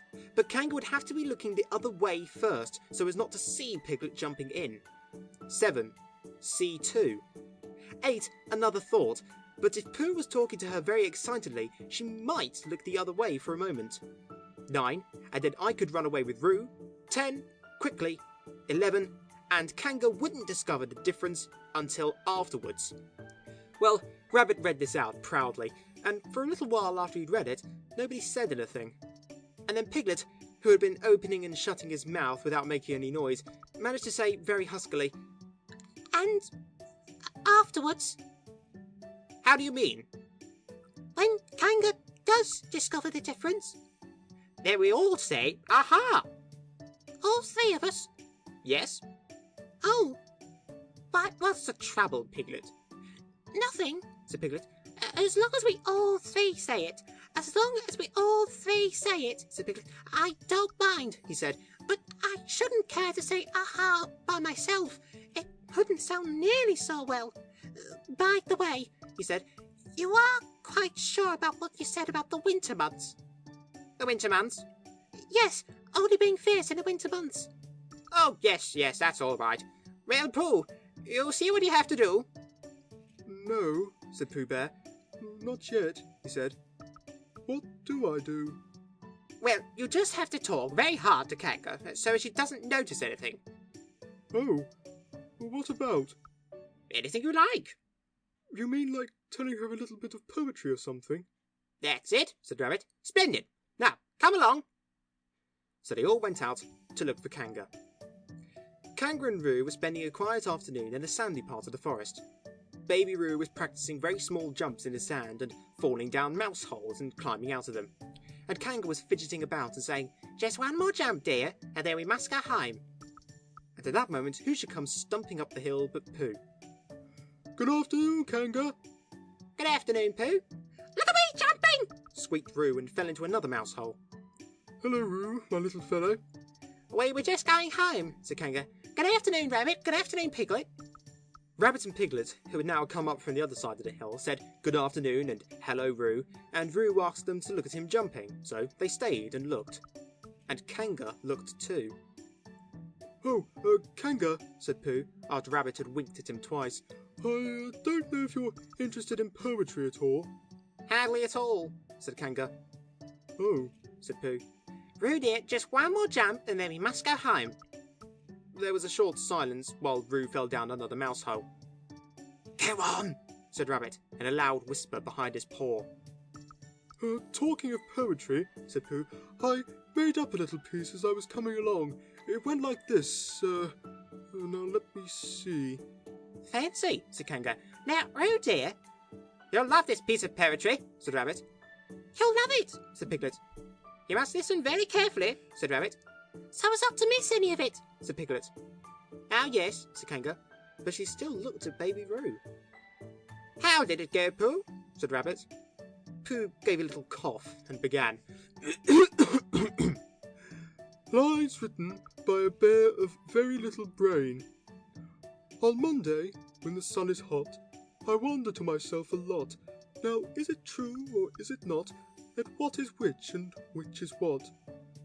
On Tuesday, when it hails and snows, the feeling on me grows and grows that hardly anybody knows if those are these or these are those. On Wednesday, when the sky is blue and I have nothing else to do, I sometimes wonder if it's true that who is what and what is who. On Thursday, when it starts to freeze and hoarfrost twinkles on the trees, how very readily one sees that these are whose, but whose are these? Yes, it is, isn't it? Said Kanga, not waiting to hear what happened on Friday. Just one more jump, Pooh dear, and then we really must be going. Rabbit gave Pooh a hurrying up sort of nudge. Talking of poetry, said Pooh quickly, have you ever noticed that tree right over there? Where? Said Kanga. Now, Roo. Right over there, said Pooh, pointed behind Kanga's back. No, said Kanga. Now jump in, Roo dear, and we'll go home. You ought to look at that tree right over there, said Rabbit. Shall I lift you in, Roo? And he picked up Roo in his paws. I can see a bird in it from here, said Pooh. Or is it a fish? You ought to see that bird from here, said Rabbit. Unless it's a fish. It isn't a fish, it's a bird, said Piglet. So it is, said Rabbit. Is it a starling or a blackbird? Said Pooh. That's the whole question, said Rabbit. Is it a blackbird or a starling? And then at last Kanga did turn her head to look. And the moment that her head was turned, Rabbit said in a loud voice, "In you go, Roo!" And in jumped Piglet into Kanga's pocket, and off scampered Rabbit with Roo in his paws as fast as he could. "Why, where's Rabbit?" said Kanga, turning round again. "Are you all right, Roo dear?" Piglet made a squeaky Roo noise from the bottom of Kanga's pocket. Rabbit had to go away, said Pooh. I think he thought of something he had to go and see about suddenly. And Piglet? I think Piglet thought of something at the same time. Suddenly. Well, we must be getting home, said Kanga. Goodbye, Pooh. And in 3 large jumps, she was gone. Pooh looked after her as she went. I wish I could jump like that, he thought. Some can and some can't. That's how it is. But there were moments when Piglet wished that Kanga couldn't. Often, when he'd had a long walk home through the forest, he'd wished that he were a bird. But now he thought jerkily to himself at the bottom of Kanga's pocket, If this is flying, I shall never really take to it. And as he went up in the air, he said, Ooh! And as he came down, he said, Ow! And he was saying, Ooh! Ow! Ooh! Ow! Ooh! Ow! all the way to Kanga's house. Of course, as soon as Kanga unbuttoned her pocket, she saw what had happened. Just for a moment, she thought she was frightened. And then she knew she wasn't, for she felt quite sure that Christopher Robin would never let any harm happen to Roo. So she said to herself, if they're having a joke with me, I will have a joke with them. Now then, Roo dear, she said, as she took Piglet out of her pocket. Bedtime? Aha! Said Piglet, as well as he could after his terrifying journey. But it wasn't a very good aha, and Kanga didn't seem to understand what it meant. Bath first, said Kanga in a cheerful voice. Aha! Said Piglet again, looking round anxiously for the others. But the others weren't there. Rabbit was playing with Baby Roo in his own house, and feeling more fond of him every minute. And Pooh, who had decided to be a Kanga, was still at the sandy place on the top of the forest, practising jumps. I'm not at all sure, said Kanga in a thoughtful voice, that it wouldn't be a good idea to have a cold bath this evening. Would you like that, Roo dear? Piglet, who had never been really fond of baths, shuddered a long, indignant shudder, and said in as brave a voice as he could, Kanga, I see that the time has come to speak plainly. Funny little Roo, said Kanga, as she got the bathwater ready.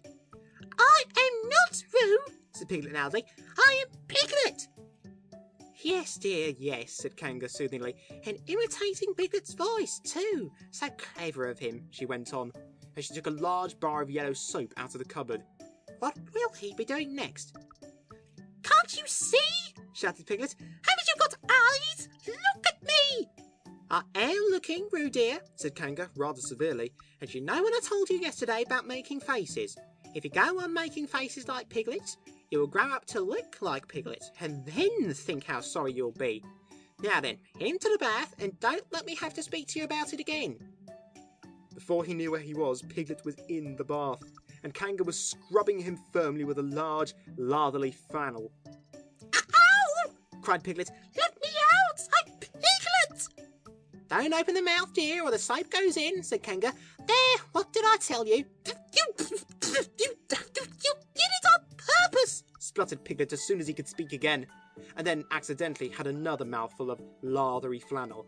That's right, dear, don't say anything, said Kanga, and in another minute Piglet was out of the bath and being rubbed dry with a towel. Now, said Kanga, there's your medicine, and then bed. What medicine? Said Piglet. To make you grow big and strong, dear. You don't want to grow up small and weak like Piglet, do you? Well then. At that moment, there was a knock at the door. Come in, said Kanga, and in came Christopher Robin. Christopher Robin! Christopher Robin! Cried Piglet. Tell Kanga who I am. She keeps saying I'm Roo. I'm not Roo, am I? Christopher Robin looked at him very carefully and shook his head. It can't be Roo, he said, because I'd just seen Roo playing in Rabbit's house. Well, said Kanga, fancy that. Fancy my making a mistake like that. There you are, said Piglet. I told you so. I'm Piglet. Christopher Robin shook his head again. Oh, you're not Piglet, he said. I know Piglet well, and he's quite a different colour. Piglet began to say that this was because he just had a bath, and then he thought perhaps that he wouldn't say that, and as he opened his mouth to say something else, Kanga slipped the medicine spoon in, and then patted him on the back and told him that it was really quite a nice taste when you got used to it. I knew it wasn't Piglet, said Kanga. I wonder who it can be. Perhaps it's some relation of Pooh's, said Christopher Robin. What about a nephew, or an uncle or something? Kanga agreed that this was probably what it was, and said that they would have to call it by some name. I shall call it Pootle, said Christopher Robin. Henry Pootle for short. And just when it was decided, Henry Pootle wriggled out of Kanga's arms and jumped to the ground. To his great joy, Christopher Robin had left the door open. Never had Henry Pootle Piglet run so fast as he ran then, and he didn't stop running until he got quite close to his house. But when he was 100 yards away, he stopped running and rolled the rest of the way home, so as to get his own nice, comfortable colour again. So Kanga and Roo stayed in the forest, and every Tuesday Roo spent the day with his great friend Rabbit, and every Tuesday Kanga spent the day with her great friend Pooh, teaching him to jump, and every Tuesday Piglet spent the day with his great friend Christopher Robin. So they were all happy again. Chapter 8, in which Christopher Robin leads an expedition to the North Pole. One fine day, Pooh had stumped up to the top of the forest to see if his friend Christopher Robin was interested in bears at all. At breakfast that morning, a simple meal of marmalade spread lightly over a honeycomb or two, he'd suddenly thought of a new song. It began like this. Sing ho for the life of a bear. When he got as far as this, he scratched his head and thought to himself, That's a very good start for a song, but what about the second line? He tried singing ho 2 or 3 times, but it didn't seem to help. Perhaps it would be better, he thought, if I sang hi for the life of a bear. So he sang it, but it wasn't. Very well then, he said.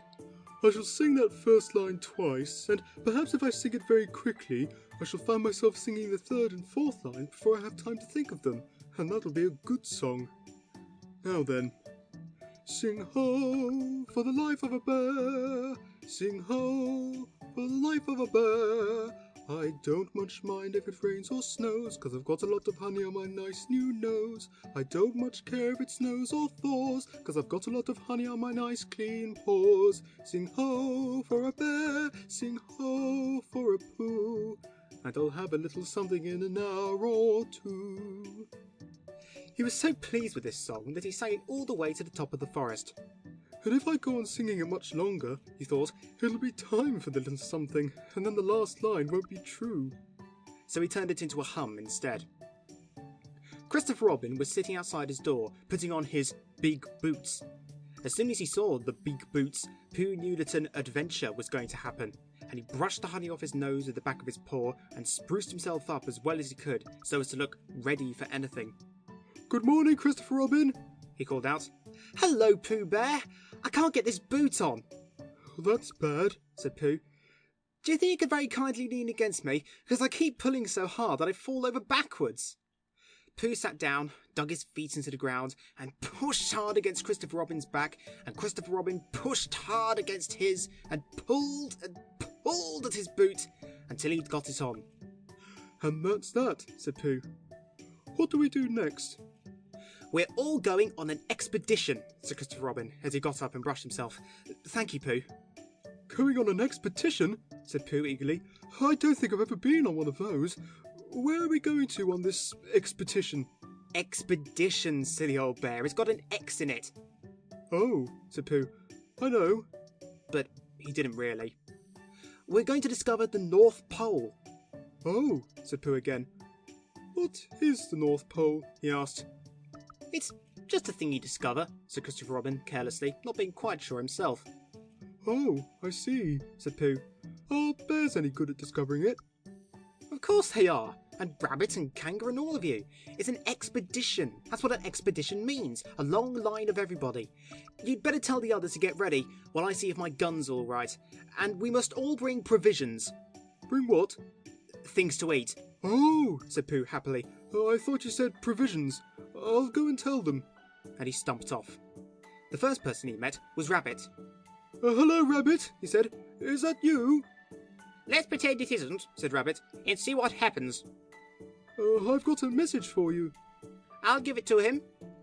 We're all going on an expedition with Christopher Robin. What is it when we're on it? A sort of boat, I think, said Pooh. Oh, that sort. Yes, and we're going to discover a pole or something. Or was it a mole? Anyhow, we're going to discover it. We are we? Said Rabbit. Yes, we've got to bring things to eat with us, in case we want to eat them. Now, I'm going down to Piglet's. Tell Kanga, will you? He left Rabbit and hurried down to Piglet's house.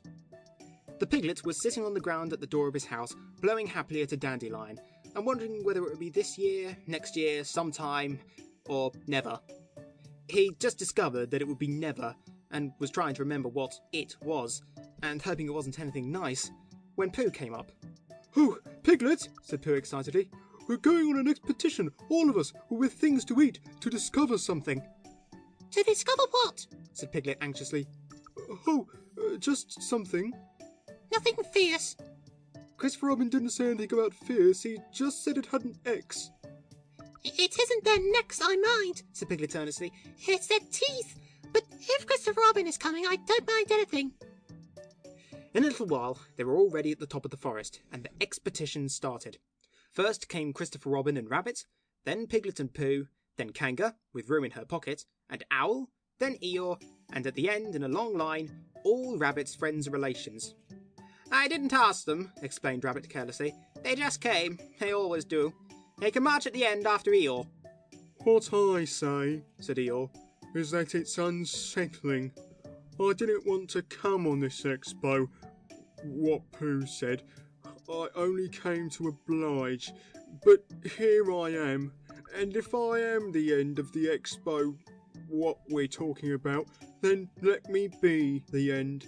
But if every time I want to sit down for a little rest, I have to brush away half a dozen of Rabbit's smaller friends and relations first, then this isn't an expo, whatever it is, at all. It's simply a confused noise. That's what I say. I see what he all means, said Owl. If you ask me... I'm not asking anybody, said Eeyore. I'm just telling everybody. We can look for the North Pole, or we can play Here We Go Gathering Nuts and May with the end part of an ant's nest. It's all the same to me. There was a shout from the top of the line. Come on, called Christopher Robin. Come on, called Pooh and Piglet. Come on, called Owl. We're starting, said Rabbit. I must go. And he hurried off to the front of the expedition with Christopher Robin. All right, said Eeyore. We're going, only don't blame me. So off they all went to discover the pole. And as they walked, they chatted to each other of this and that, all except Pooh, who was making up a song. This is the first verse, He said to Piglet when he was ready with it. First verse of what? my song. What song? This one. Which one? Well, if you listen, Piglet, you'll hear it. How do you know I'm not listening? Pooh couldn't answer that one, so he began to sing. They all went off to discover the pole. Owl and Piglet and Rabbit and all. It's a thing you discover as I've been told. By Owl and Piglet and Rabbit and all. Eeyore, Christopher, Robin and Pooh. And Rabbit's relations all went too. And where the pole was none of them knew. Sing hey for Owl and Rabbit and all. Hush, said Christopher Robin, turning round to Pooh. We're just coming to a dangerous place. Hush, Said Pooh, turning round quickly to Piglet. Hush! Said Piglet to Kanga. Hush! Said Kanga to Owl. While Roo said Hush! Hush! Hush! Hush! Hush! several times to himself, very quietly. Hush! Said Owl to Eeyore. hush. Said Eeyore in a terrible voice to all Rabbit's friends and relations. And Hush! they said hastily to each other all down the line until it got to the last one of all. And the last and smallest friend and relation was so upset to find that the whole expedition was saying hush to him that he buried himself head downwards in a crack in the ground and stayed there for 2 days until the danger was over, and then went home in a great hurry and lived quietly with his aunt ever afterwards. His name was Alexander Beetle. They'd come to a stream which twisted and tumbled between high rocky banks, and Christopher Robin saw at once how dangerous it was. It's just the place, he explained, for an ambush. What sort of bush? Whispered Pooh to Piglet. A gorse bush. my dear Pooh, Said Owl in his superior way. don't you know what an ambush is? Owl! Said Piglet, looking round at him severely. Pooh's whisper was a perfectly private whisper, and there was no need. An ambush, said Owl, is a sort of surprise. So is a gorse bush sometimes. Said Pooh. An ambush, as I was about to explain to Pooh, Said Piglet. is a sort of surprise. If people jump out at you suddenly, that's an ambush. Said Owl. It's an ambush, Pooh, when people jump at you suddenly. Explained Piglet. Pooh, who now knew what an ambush was, said that a gorse bush had sprung at him suddenly one day when he fell off a tree, and he'd taken 6 days to get all the prickles out of himself. We're not talking about gorse bushes. Said Owl, a little crossly. I am. Said Pooh. They were climbing very cautiously up the stream now, going from rock to rock, and after they'd gone a little way, they came to a place where the banks widened out at each side, so that on each side of the water there was a level strip of grass on which they could sit down and rest. As soon as he saw this, Christopher Robin called, "Halt!" and they all sat down and rested. "I think," said Christopher Robin, "that we ought to eat all our provisions now, so that we shan't have so much to carry." Eat all our what? Said Pooh. All that we've brought. Said Piglet, getting to work. That's a good idea. Said Pooh, and he got to work too. Have you all got something? Asked Christopher Robin with his mouth full. All except me, said Eeyore. As usual. He looked round at them in his melancholy way. I suppose none of you are sitting on a thistle by any chance? I believe I am, said Pooh. Ow! He got up and looked behind him. Yes, I was. Oh, I thought so. Thank you, Pooh, if you've quite finished with it. He moved across to Pooh's place and began to eat. It doesn't do them any good, you know, sitting on them, He went on, as he looked up munching. Takes all the life out of them. Remember that another time, all of you. A little consideration, a little thought for others makes all the difference. As soon as he'd finished his lunch, Christopher Robin whispered to Rabbit, and Rabbit said, "Yes, yes, of course." And they walked a little way upstream together. "I didn't want the others to hear," said Christopher Robin. "Quite so," said Rabbit, looking important. I wonder, it's only... Rabbit, I suppose you don't know. What does the North Pole look like?" "Well," said Rabbit, stroking his whiskers, "now you're asking me." I did know once, only I've sort of forgotten, said Christopher Robin carelessly. It's a funny thing, said Rabbit, but I've sort of forgotten too, although I did know once. I suppose it's just a pole stuck in the ground. Sure to be a pole, said Rabbit, because of calling it a pole. And if it's a pole, well, I should think it would be sticking in the ground, shouldn't you? Because there'd be nowhere else to stick it. Yes, that's what I thought. The only thing, said Rabbit, is where is it sticking? That's what we're looking for, said Christopher Robin. They went back to the others. Piglet was lying on his back, sleeping peacefully. Roo was washing his face and paws in a stream, while Kanga explained to everybody proudly that this was the first time he'd ever washed his face himself. And Owl was telling Kanga an interesting anecdote full of long words like encyclopedia and rhododendron, to which Kanga wasn't listening. I don't hold with all this washing, grumbled Eeyore. This modern behind-the-ears nonsense. What do you think, Pooh? Well, said Pooh, I think... But we shall never know what Pooh thought, for there came a sudden squeak from Roo, a splash, and a loud cry of alarm from Kanga. So much for washing, said Eeyore. Roo's fallen in, cried Rabbit, and he and Christopher Robin came rushing down to the rescue. Look at me swimming! Squeaked Roo from the middle of his pool, and was hurried down a waterfall into the next pool. Are you all right, Roo dear? Called Kanga anxiously. Yes, said Roo. Look at me swim, Roo! And down he went over the next waterfall into another pool. Everybody was doing something to help. Piglet, wide awake suddenly, was jumping up and down and making "Oh, I say!" noises. Owl was explaining that in a case of sudden and temporary immersion, the important thing was to keep the head above water. Kanga was jumping along the bank saying, "Are you sure you're all right, Roo dear?" To which Roo, from whatever pool he was in at the moment, was answering, "Look at me swimming!" Eeyore had turned round and hung his tail over the first pool into which Roo fell, and with his back to the accident was grumbling quietly to himself and saying, All this washing, but catch onto my tail, little Roo, and you'll be all right. And Christopher Robin and Rabbit came hurrying past Eeyore and were calling out to the others in front of them. All right, Roo, I'm coming, called Christopher Robin. Get something across the stream lower down, some of you fellows, called Rabbit. But Pooh was getting something. 2 pools below Roo, he was standing with a long pole in his paws. And Kanga came up and took one end of it, and between them they held it across the lower part of the pool. And Roo, still bubbling proudly, "Look at me swimming!" drifted up against it and climbed out. "Did you see me swimming?" squeaked Roo excitedly while Kanga scolded him and rubbed him down. "Pooh, did you see me swimming? It's called swimming what I was doing. Rabbit, did you see what I was doing? Swimming! Hello, Piglet! I say, Piglet, what do you think I was doing? Swimming! Christopher Robin, did you see me?" But Christopher Robin wasn't listening. He was looking at Pooh. Pooh, he said, where did you find that pole? Pooh looked at the pole in his hands. I just found it, he said. I thought it ought to be useful. I just picked it up. Pooh, said Christopher Robin solemnly, the expedition is over. You have found the North Pole.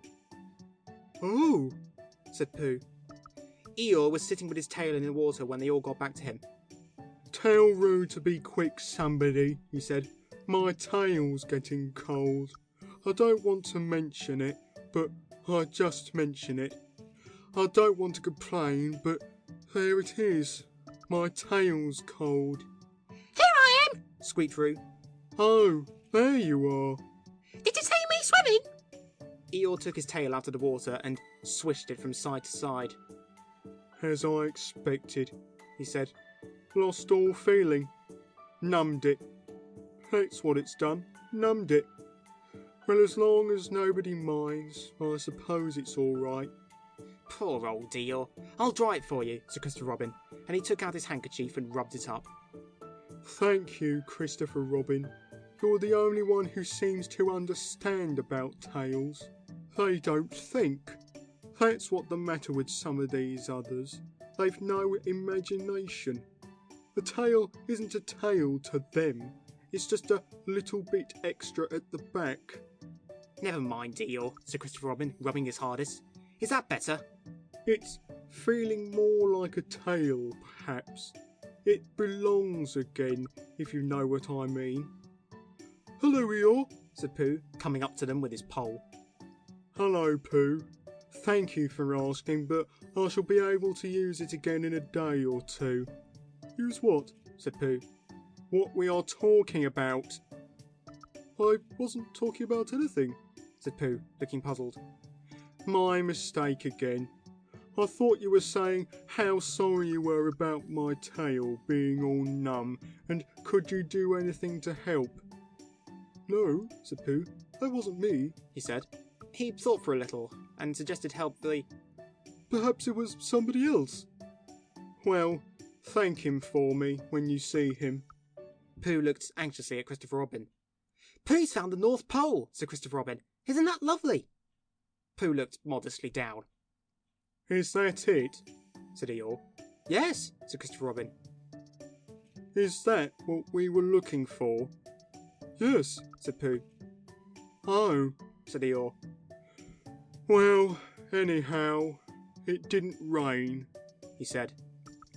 They stuck the pole in the ground, and Christopher Robin tied a message onto it. North Pole, Dick Suvered by Pooh. Pooh found it. Then they all went home again, and I think, but I'm not quite sure, that Roo had a hot bath and went straight to bed. But Pooh went back to his own house, and feeling very proud of what he'd done, had a little something to revive himself. Chapter 9, in which Piglet is entirely surrounded by water. It rained, and it rained, and it rained. Piglet told himself that never in all his life, and he was goodness knows how old, 3 was it, or 4? Never had he seen so much rain. Days and days and days. If only, he thought as he looked out of the window, I'd been in Pooh's house, or Christopher Robin's house, or Rabbit's house when it began to rain. Then I should have had company all this time, instead of being here all alone, with nothing to do except wonder when it will stop. And he imagined himself with Pooh saying, Did you ever see such rain, Pooh? And Pooh saying, Isn't it awful, Piglet? And Piglet saying, I wonder how it is over Christopher Robin's way. And Pooh saying, I should think poor old Rabbit is about flooded out by this time. It would have been jolly to talk like this, and really it wasn't much good having anything exciting like floods if you couldn't share them with somebody, for it was rather exciting. The little dry ditches in which Piglet had nosed about so often had become streams, the little streams across which he'd splashed were rivers, and the river, between whose steep banks they played so happily, had sprawled out of its own bed and was taking up so much room everywhere that Piglet was beginning to wonder whether it would be coming into his bed soon. It's a little anxious, he said to himself, to be a very small animal entirely surrounded by water. Christopher Robin and Pooh could escape by climbing trees, and Kangaroo could escape by jumping, and Rabbit could escape by burrowing, and Owl could escape by flying, and Eeyore could escape by making a loud noise until rescued. And here am I, surrounded by water, and I can't do anything. It went on raining, and every day the water got a little higher, until now it was nearly up to Piglet's window. And still he hadn't done anything. There's Pooh, he thought to himself. Pooh hasn't much brain, but he never comes to any harm. He does silly things and they turn out right. There's Owl.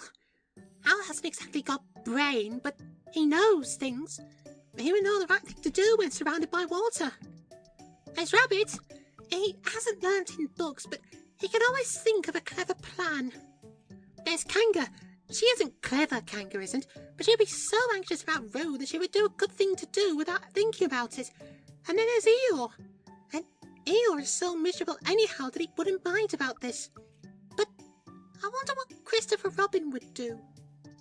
Then suddenly he remembered a story which Christopher Robin had told him about a man on a desert island who'd written something in a bottle and thrown it in the sea. And Piglet thought that if he wrote something in a bottle and threw it in the water, perhaps somebody would come and rescue him. He left the window and began to search his house, all of it that wasn't underwater, and at last he found a pencil and a small piece of dry paper and a bottle with a cork to it. And he wrote on one side of the paper, Help! Piglet! Me! And on the other side, It's me! Piglet! Help! Help! Then he put the paper in the bottle, and he corked the bottle up as tightly as he could, and he leant out of his window as far as he could lean without falling in, and he threw the bottle as far as he could throw. Splash! And in a little while it bobbed up again on the water, and he watched it floating slowly away in the distance, until his eyes ached with looking. And sometimes he thought it was the bottle, and sometimes he thought it was just a ripple on the water which he was following. And then suddenly he knew that he would never see it again, and that he'd done all that he could do to save himself. So now, He thought, somebody else will have to do something, and I hope they'll do it soon, because if they don't, I shall have to swim, which I can't. So I hope they do it soon. and then he gave a very long sigh and said, Oh, I wish Pooh were here. It's so much more friendly with two. When the rain began, Pooh was asleep. It rained and it rained and it rained, and he slept and he slept and he slept. He'd had a tiring day. You remember how he discovered the North Pole? Well, he was so proud of this that he asked Christopher Robin if there were any other poles, such as a bear of little brain might discover. There's a South Pole, said Christopher Robin, and I expect there's an East Pole and a West Pole, though people don't like talking about them. Pooh was very excited when he heard this, and suggested that they should have an expedition to discover the East Pole, but Christopher Robin had thought of something else to do with Kanga, so Pooh went out to discover the East Pole by himself. Whether he discovered it or not, I forget, but he was so tired when he got home that in the very middle of his supper, after he'd been eating for little more than half an hour, he fell fast asleep in his chair, and slept and slept and slept. Then suddenly he was dreaming. He was at the East Pole, and it was a very cold pole with the coldest sort of snow and ice all over it. He'd found a beehive to sleep in, but there wasn't room for his legs, so he'd left them outside. And wild woozles, such as inhabit the East Pole, came and nibbled all the fur off his legs to make nests for their young. And the more they nibbled, the colder his legs got, until suddenly he woke up with an "Oh!" And there he was, sitting in his chair with his feet in the water, and water all round him. He splashed to his door and looked out. This is serious, Said Pooh. I must have an escape.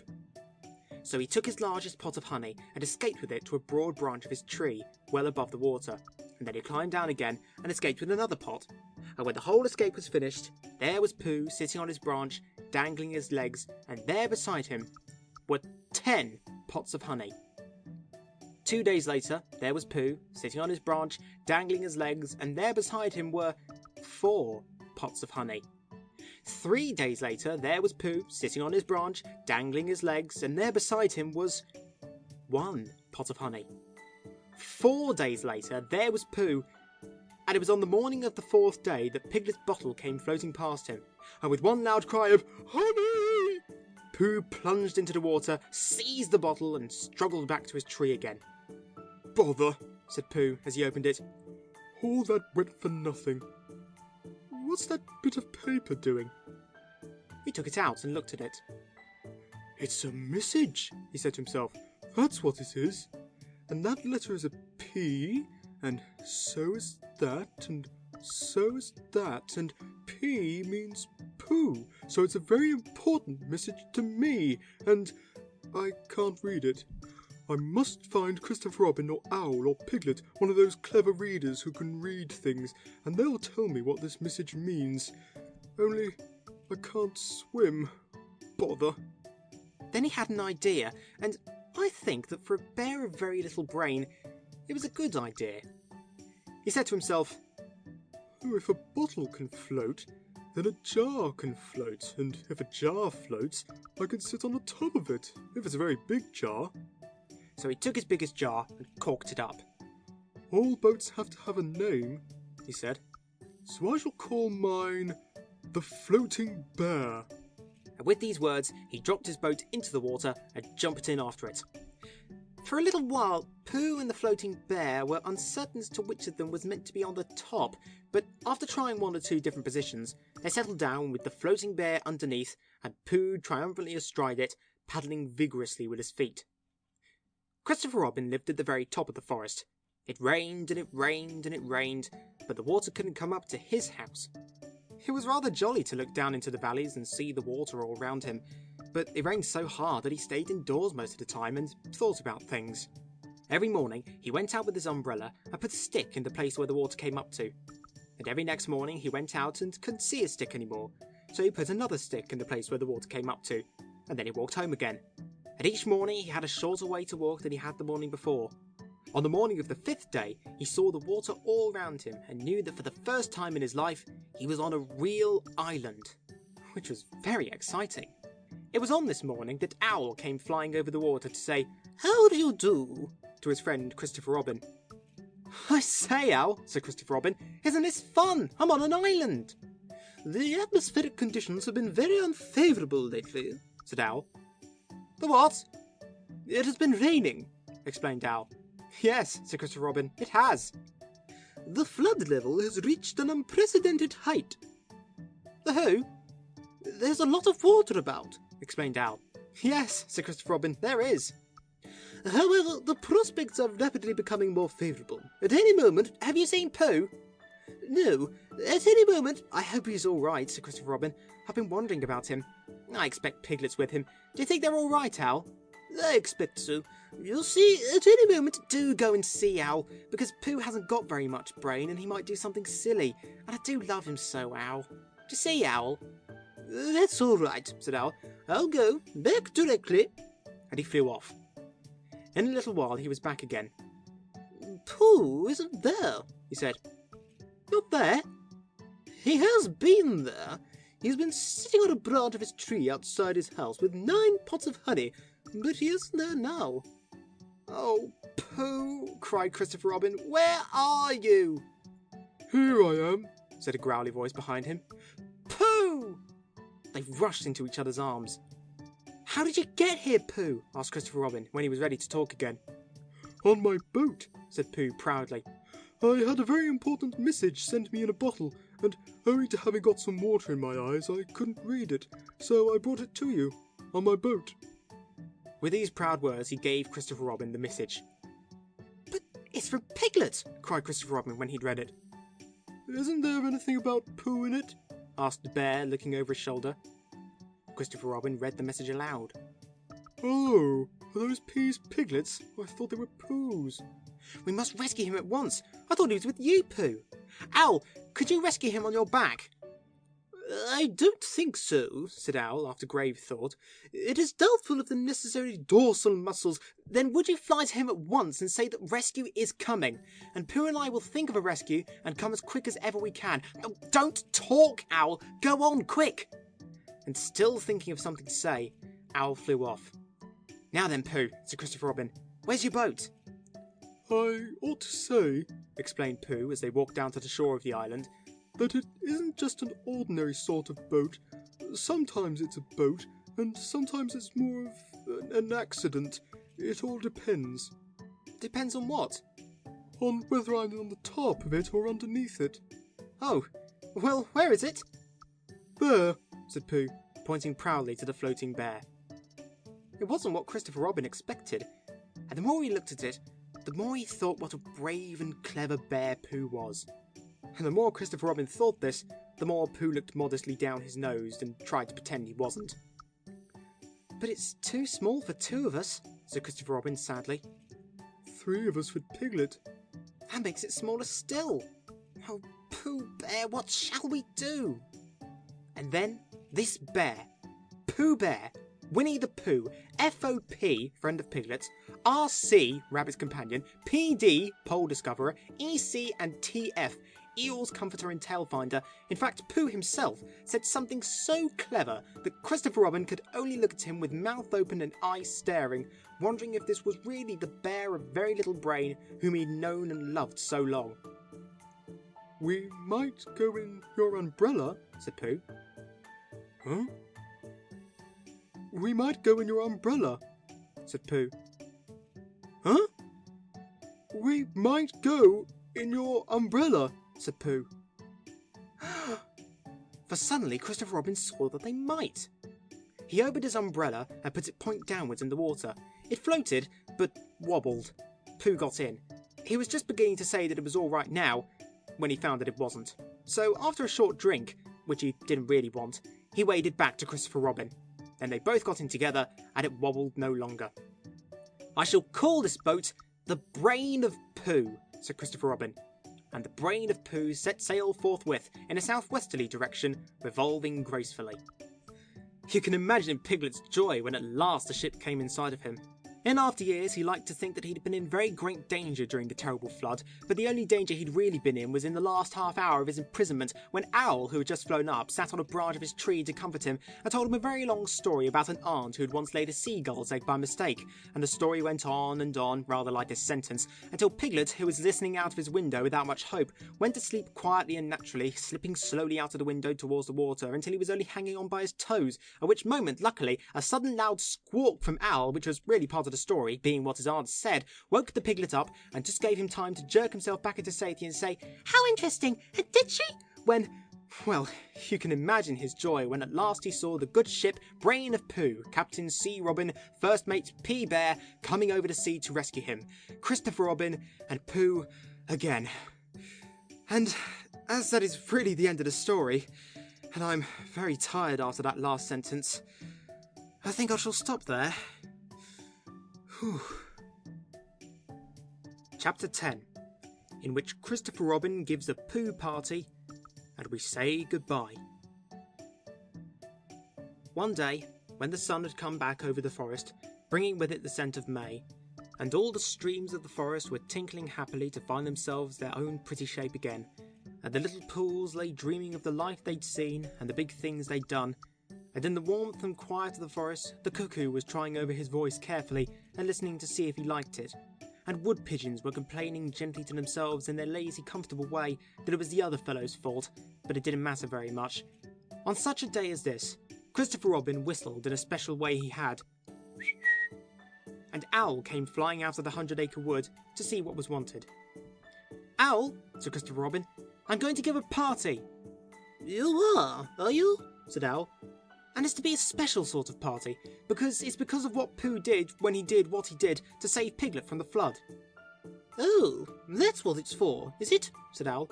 Yes, so will you tell Pooh as quickly as you can, and all the others, because it'll be tomorrow. Oh, it will it? Said Owl, still being as helpful as possible. So will you go and tell them, Owl? Owl tried to think of something very wise to say, but couldn't, so he flew off to tell the others. And the first person he told was Pooh. Pooh, he said. Christopher Robin is giving a party. Oh, said Pooh. And then, seeing that Owl expected him to say something else, he said, will there be those little cake things with pink sugar icing? Owl felt that it was rather beneath him to talk about little cake things with pink sugar icing, so he told Pooh exactly what Christopher Robin had said, and flew off to Eeyore. A party for me? Thought Pooh to himself. How grand! And he began to wonder if all the other animals would know that it was a special Pooh party, and if Christopher Robin had told them about the floating bear and the brain of Pooh and all the wonderful ships he'd invented and sailed on. And he began to think how awful it would be if everybody had forgotten about it, and nobody quite knew what the party was for. And the more he thought like this, the more the party got muddled in his mind, like a dream when nothing goes right. And the dream began to sing itself over in his head until it became a sort of song. It was an anxious Pooh song. 3 cheers for Pooh. For who? For Pooh. Why, what did he do? I thought you knew. He saved his friend from a wetting. 3 cheers for Bear. For where? For Bear. He couldn't swim, but he rescued him. He rescued who? Oh, listen, do. I'm talking of Pooh. Of who? Of Pooh. I'm sorry, I keep forgetting. Well, Pooh was a bear of enormous brain. Just say it again. Of enormous brain. Of enormous what? Well, he ate a lot, and I don't know if he could swim or not, but he managed to float on a sort of boat. On a sort of what? Well, a sort of pot. So now let's give him 3 hearty cheers. So now let's give him 3 hearty witches. And hope he'll be with us for years and years, and grow in health and wisdom and riches. 3 cheers for Pooh. For who? For Pooh. 3 cheers for Bear. For where? For Bear. 3 cheers for the wonderful Winnie the Pooh. Just tell me, somebody, what did he do? While this was going on inside him, Owl was talking to Eeyore. Eeyore, said Owl, Christopher Robin is giving a party. Very interesting, said Eeyore. I suppose they'll be sending me down the odd bits which got trodden on. kind and thoughtful. Not at all. Don't mention it. There's an invitation for you. What's that like? An invitation? Yes, I heard you. Who dropped it? This isn't anything to eat. It's asking you to the party. Tomorrow. Eeyore shook his head slowly. You mean Piglet? The little fellow with the excited ears. That's Piglet. I'll tell him. No, said Owl, getting quite fussy. It's you. Are you sure? Of course I'm sure. Christopher Robin said all of them. Tell all of them. All of them except Eeyore? All of them, said Owl sulkily. Ah, said Eeyore. A mistake, no doubt. But still, I shall come. Only don't blame me if it rains. But it didn't rain. Christopher Robin had made a long table out of some long pieces of wood, and they all sat round it. Christopher Robin sat at one end, and Pooh sat at the other, and between them on one side were Owl and Eeyore and Piglet, and between them on the other side were Rabbit and Roo and Kanga. And all Rabbit's friends and relations spread themselves about on the grass and waited hopefully in case anybody spoke to them or dropped anything or asked them the time. It was the first party to which Roo had ever been, and he was very excited. As soon as ever they'd sat down, he began to talk. Hello, Pooh, he squeaked. Hello, Roo, said Pooh. Roo jumped up and down in his seat for a little while, and then began again. Hello, Piglet, he squeaked. Piglet waved a paw at him, being too busy to say anything. Hello, Eeyore, said Roo. Eeyore nodded gloomily at him. It will rain soon. You see if it doesn't, he said. Roo looked to see if it didn't, and it didn't. So he said, Hello, Owl, and Owl said, Hello, my little fellow, in a kindly way, and went on telling Christopher Robin about an accident which had nearly happened to a friend of his, whom Christopher Robin didn't know. And Kanga said to Roo, Drink up your milk first, dear, and talk afterwards. So Roo, who was drinking his milk, tried to say that he could do both at once, and had to be patted on the back and dried for quite a long time afterwards. When they'd all nearly eaten enough, Christopher Robin banged on the table with his spoon, and everybody stopped talking and was very silent, except Roo, who was just finishing a loud attack of hiccups and trying to look as if it was one of Rabbit's relations. This party, said Christopher Robin, is a party because of what someone did, and we all know who it was, and it's his party because of what he did, and I've got a present for him, and here it is. Then he felt about a little and whispered, Where is it? While he was looking, Eeyore coughed in an impressive way and began to speak. Friends, he said, including oddments, it is a great pleasure, or perhaps I'd better say it has been a pleasure so far, to see you at my party. What I did was nothing. Any of you, except Rabbit and Owl and Kanga, would have done the same. Oh, and Pooh. My remarks do not, of course, apply to Piglet and Roo, because they are too small. Any of you would have done the same, but it just happened to be me. It was not, I need hardly say, with an idea of getting what Christopher Robin is looking for now. And he put his front leg to his mouth and said in a loud whisper, Try under the table! That I did what I did, but because I feel that we should all do what we can to help. I feel that we should all... said Roo accidentally. Roo, dear, said Kanga reproachfully. Was it me? Asked Roo, a little surprised. What's he all talking about? Piglet whispered to Pooh. I don't know, said Pooh, rather dolefully. I thought this was your party. I thought it was once, but I suppose it isn't. I'd sooner it was yours than Eeyore's, said Piglet. So would I, said Pooh. said Roo again. As I was saying, said Eeyore, loudly and sternly.